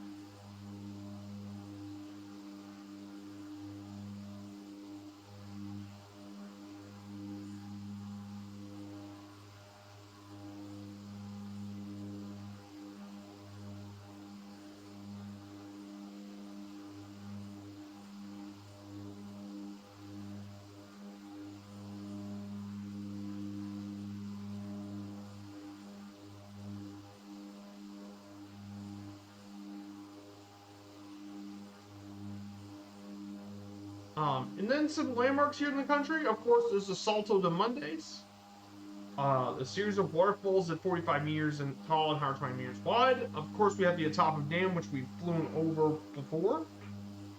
It's a waterless dam, and it is a major development site. And of course, we have the Jesuit missions La Santísima Trinidad de Parana, which is home to European Jesuits and the rural Guarani people. And Christianity is once a city of withered walls, though now it's a crumbling ruin and a haunting relic of the colonial age in Paraguay. Definitely pretty important. Hey, Kaharia, good to see you. Definitely check out Kaharia's channel. If you guys don't know, Kaharia, she makes some great flights and streams. She's currently doing the Spitfire around the world on her streams on Thursdays and Saturdays. I think she just wrapped up her airliner stream today. I hope you're doing well, Kaharia. So we're about to make our way to Paraguay's capital city, Asunción. Should be an exciting flight for sure.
So yeah, Kaharia, I hope you're doing well. It's good to see you here, Kaharia.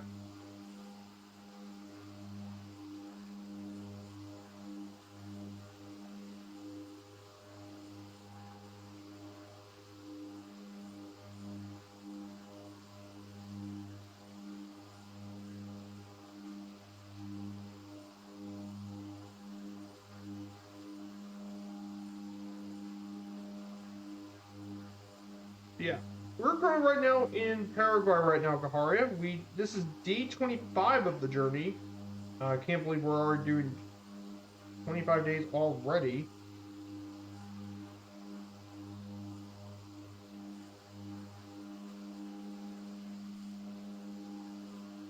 On next Friday, we're going to be going to Uruguay next Friday. So this should be a very exciting flight.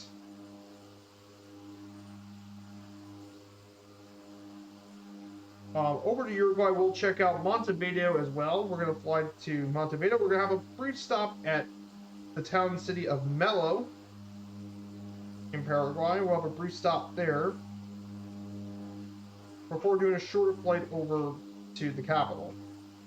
Yeah, Uruguay would definitely be a really interesting country to visit.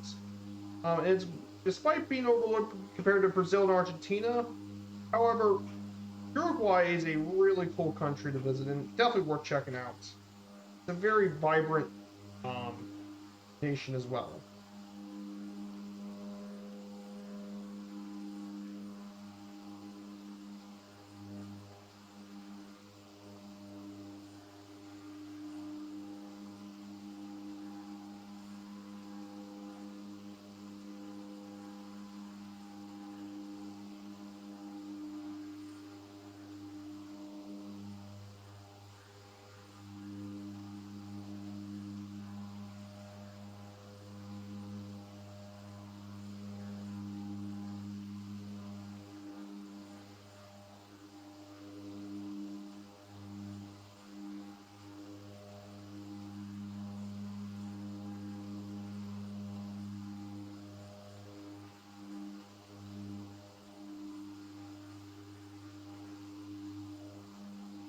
But yeah, I'm doing great, Kaharia.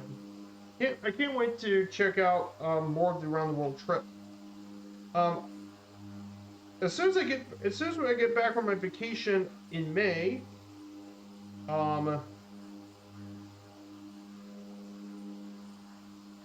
as soon as I get back from my May vacation, we'll go from Montevideo to Buenos Aires. We'll check out Argentina's amazing capital city, the Paris of South America, Buenos Aires, and then on that Sunday I get back.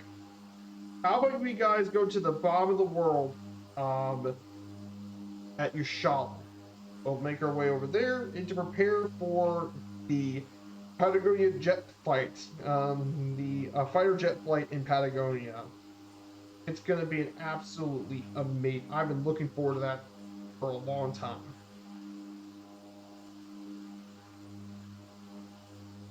We'll fly around jets, we'll land in many places, and we'll talk about this incredible area of the world.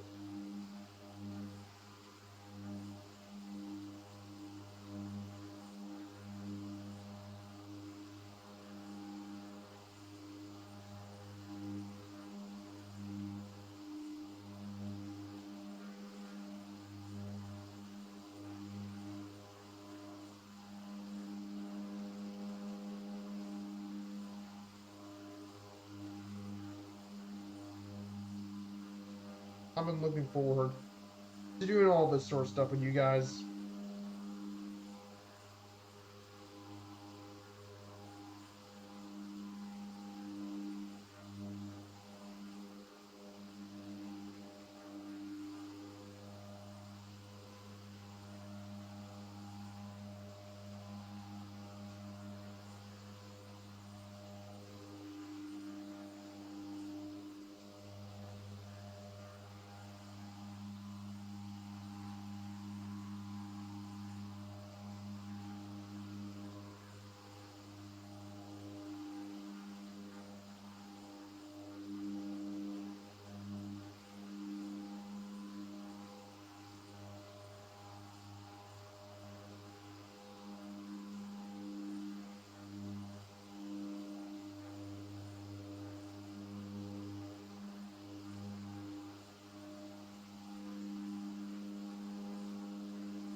So we're just 59 nautical miles out of the historic capital of Paraguay.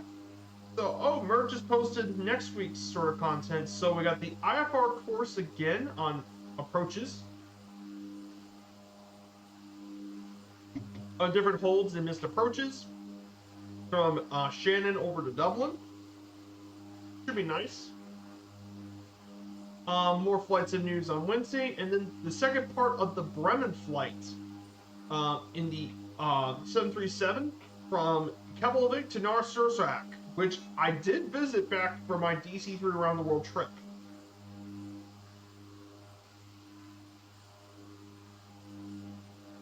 Should be pretty exciting as well. He'll be flying the 737 there.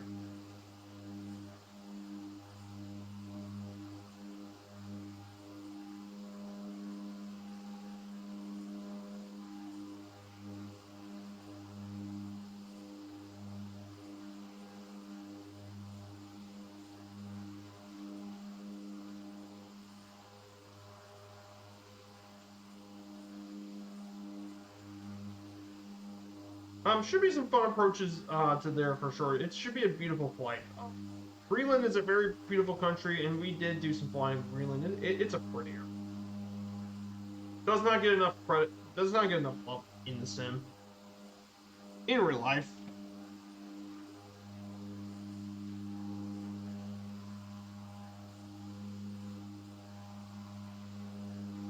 So I'm gonna go ahead and talk about Paraguay's capital city.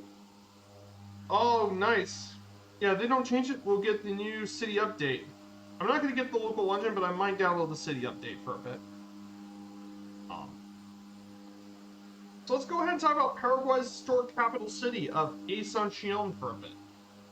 So it is the capital and largest city in Paraguay. It is one of the oldest cities in South America and the longest continuous inhabited area in the Rio de la Plata basin. For this reason, it's known as the Mother of Cities. In fact, from this city, Spanish colonial expeditions departed to other cities such as Buenos Aires, Villaronica, Santa Fe, Cordoba, Santa Cruz de la Sierra in Bolivia, and 65 other more cities. It has a population of 477,000 inhabitants, but the metropolitan area can exceed 2.3 million people, which is around, I don't know, a third of its population lives around this metropolitan area.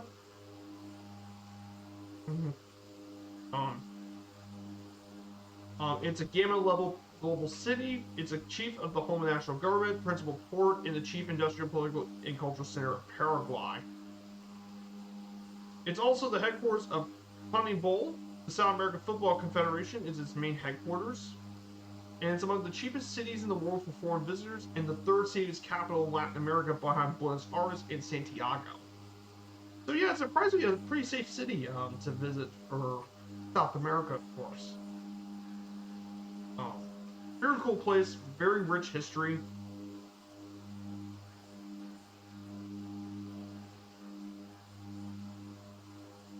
It's definitely a really cool capital city to check out.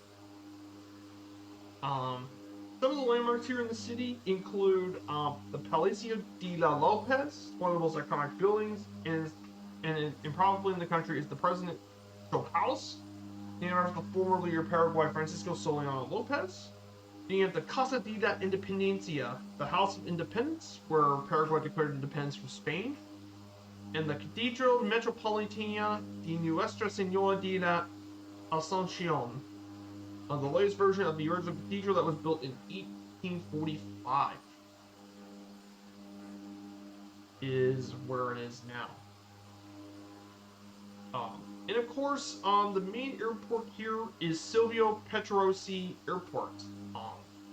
Is the main airport for Asunción. It's actually also where they just got a brand new scenery here in the sim. So got a brand new scenery that just came out recently. But this airport was opened back on June 11, 1938. It's the main international gateway to Paraguay, named after Paraguayan aviator Silvio Pettirossi, who in real life was born to Italian immigrants. And he was most well known for he made a record 8-hour flight and founded the Air Club of Paraguay. And he made many famous and extraordinary aerobatic flights during his time in Europe, South America, and the United States. Also, he was also acquainted with another famous aviator, Jorge Newbery, who we might talk a bit when we get to Argentina, because his name was on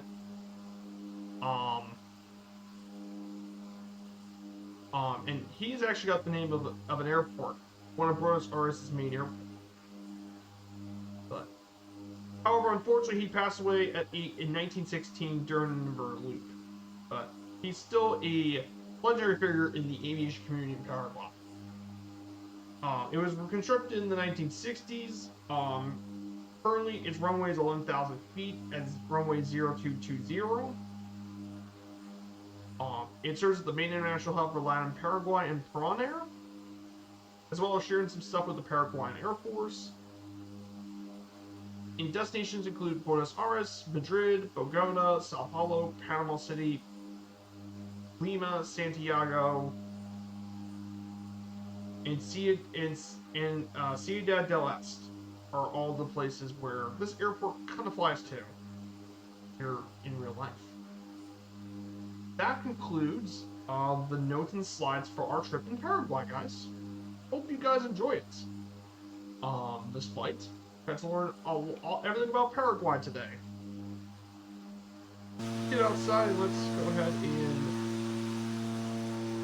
see if anyone else is around here. But yeah, it just got a new scenery today.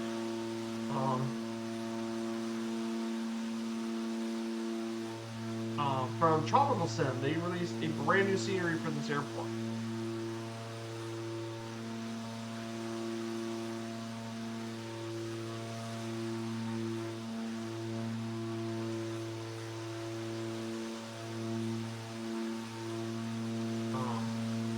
yeah, this airport got a new scenery, which is pretty nice. Like I said, South America along with Africa are the two main regions that don't get a lot of third-party airport scenery. They really don't.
But yeah, the scenery, the Saturday here is actually quite nice here in Paraguay.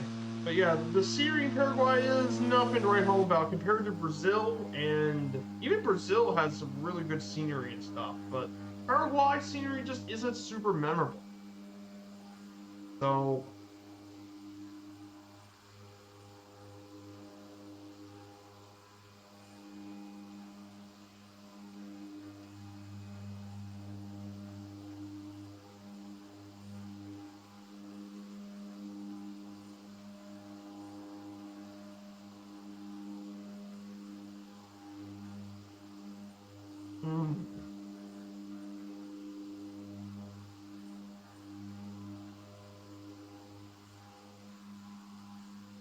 I'm doing quite good. Yeah, guys, thank you so much for coming on to today's stream. You guys have been really great today. I really do appreciate all you guys coming up to my stream. I really do appreciate it.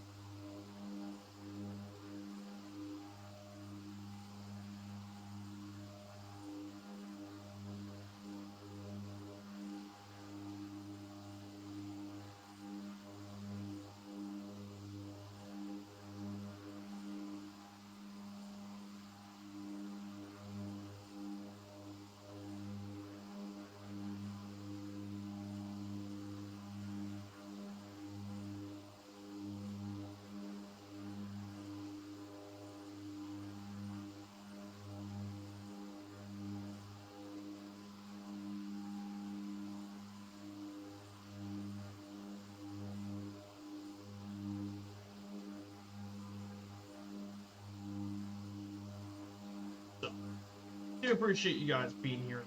So, but yeah, I think the plan is this week, next week, we're gonna actually be back in the DC-3 next week.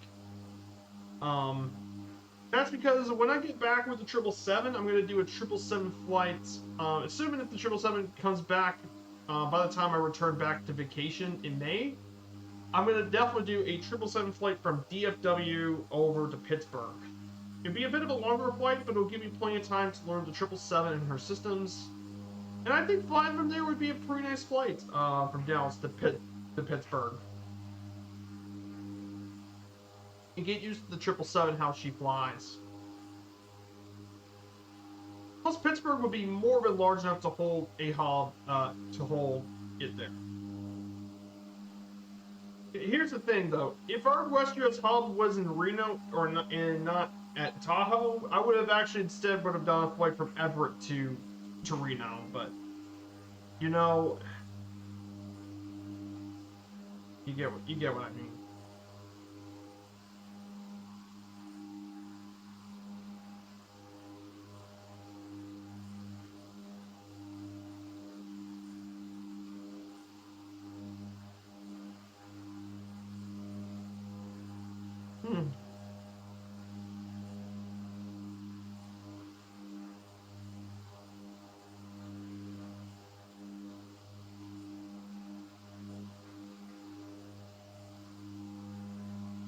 Or maybe it's not be the case. But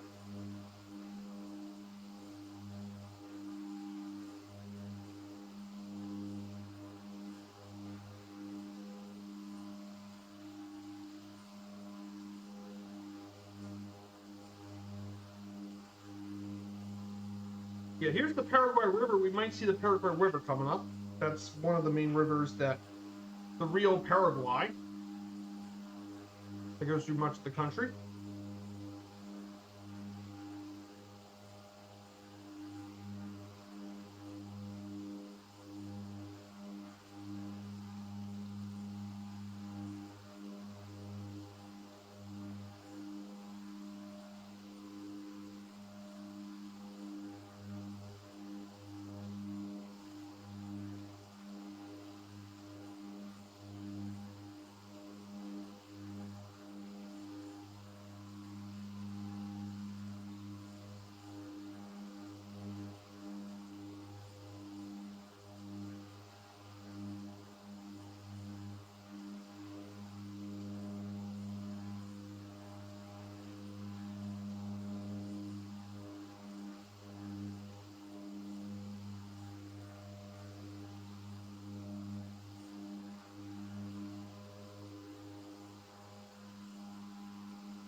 Definitely pretty cool stuff. So I think that's what's going to be the plan.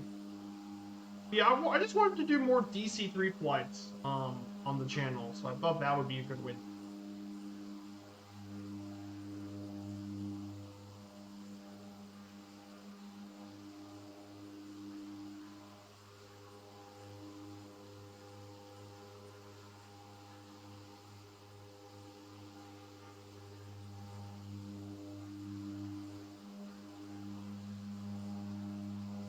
Yeah, we get to visit all these college towns, so that would be pretty cool.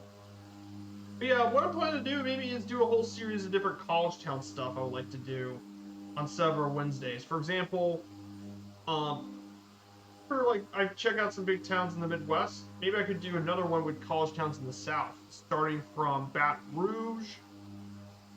In Louisiana, we might go Baton Rouge to Haysburg, which is Southern Miss. Make your way over to Starkville at Bryan Airport, home of Mississippi State. Then go to Oxford, and then finally from Oxford, then yeah, make our way to Starkville. Then maybe from Starkville go to Tuscaloosa, and then go to Auburn. Something like that. Like we go through different of the college towns, but that way we get to explore different universities, talk all about them. Because guess what's coming up? College football season's coming up. So I want to go over some of the areas.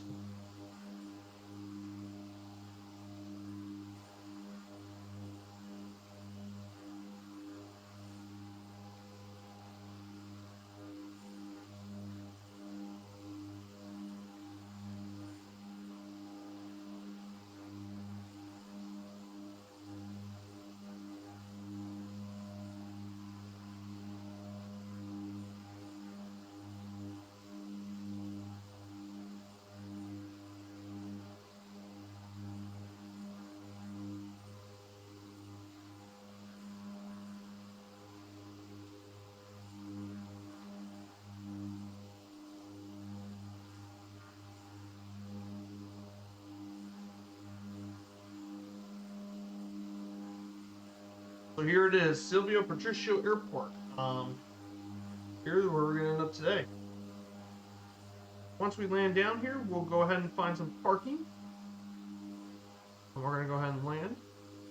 Then we'll just park. Find some parking spot in the airport. And we'll be back there. We'll be back in Asunción on Friday, of course, next Friday. And by the way, we only got 2 streams next week, so do be prepared for that. Got 2 streams.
Death stream's on the 24th. Ah, gotcha. Yeah, the death stream. This should be interesting.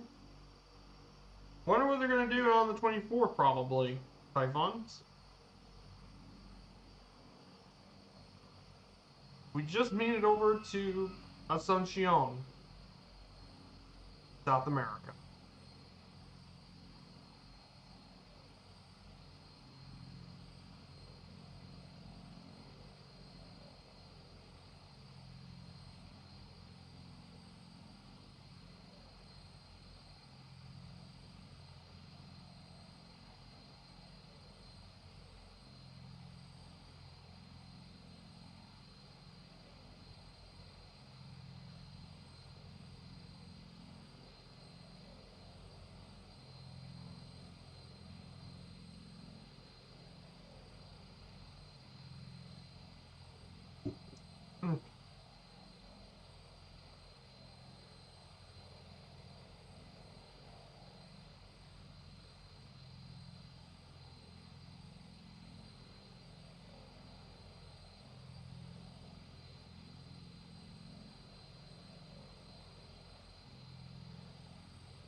So, here we are in Paraguay. We're going to go ahead and turn left, and we're going to get set up our parking. We can wrap up the stream here today. We're just going to left. Taxi to the left.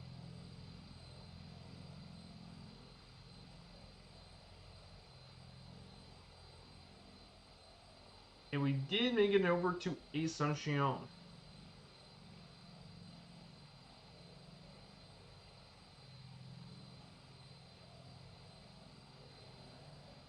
Beautiful Paraguay. Definitely a very nice flight today here in Paraguay. I really enjoyed this trip, and I'm glad to be able to share my experience and fun with you guys. That's why I enjoy these streams so much, is being here to chat with the community and get to share my love, my knowledge, and education stuff to you guys.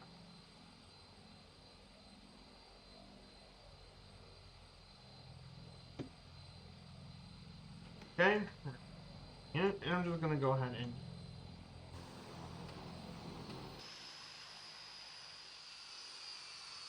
guys, we've made it to Asuncion, Paraguay. So, guys, thank you all so much for coming here today. This was a nice flight. We got to see the Itapu Dam.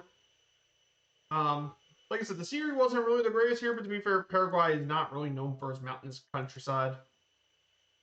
So we'll be back. We'll be restarting this journey again on Friday, but the next time we'll be seeing you guys will actually be in Bloomington, Indiana on Wednesday. We'll be doing some college town exploration at Indiana University, Purdue, Notre Dame, Michigan State, and University of Michigan. So we'll be doing that as well. I do have a raid in mind, my dude. So we're gonna go ahead and say hello to Quartz. Actually, I haven't raided his stream in a long time, so we're gonna raid his stream. So guys, do take care, and I hope to see you guys soon. Have a great rest of your weekend. See you soon. Take care, everyone, and have a great rest of your Sunday. Goodbye, everyone. See you soon.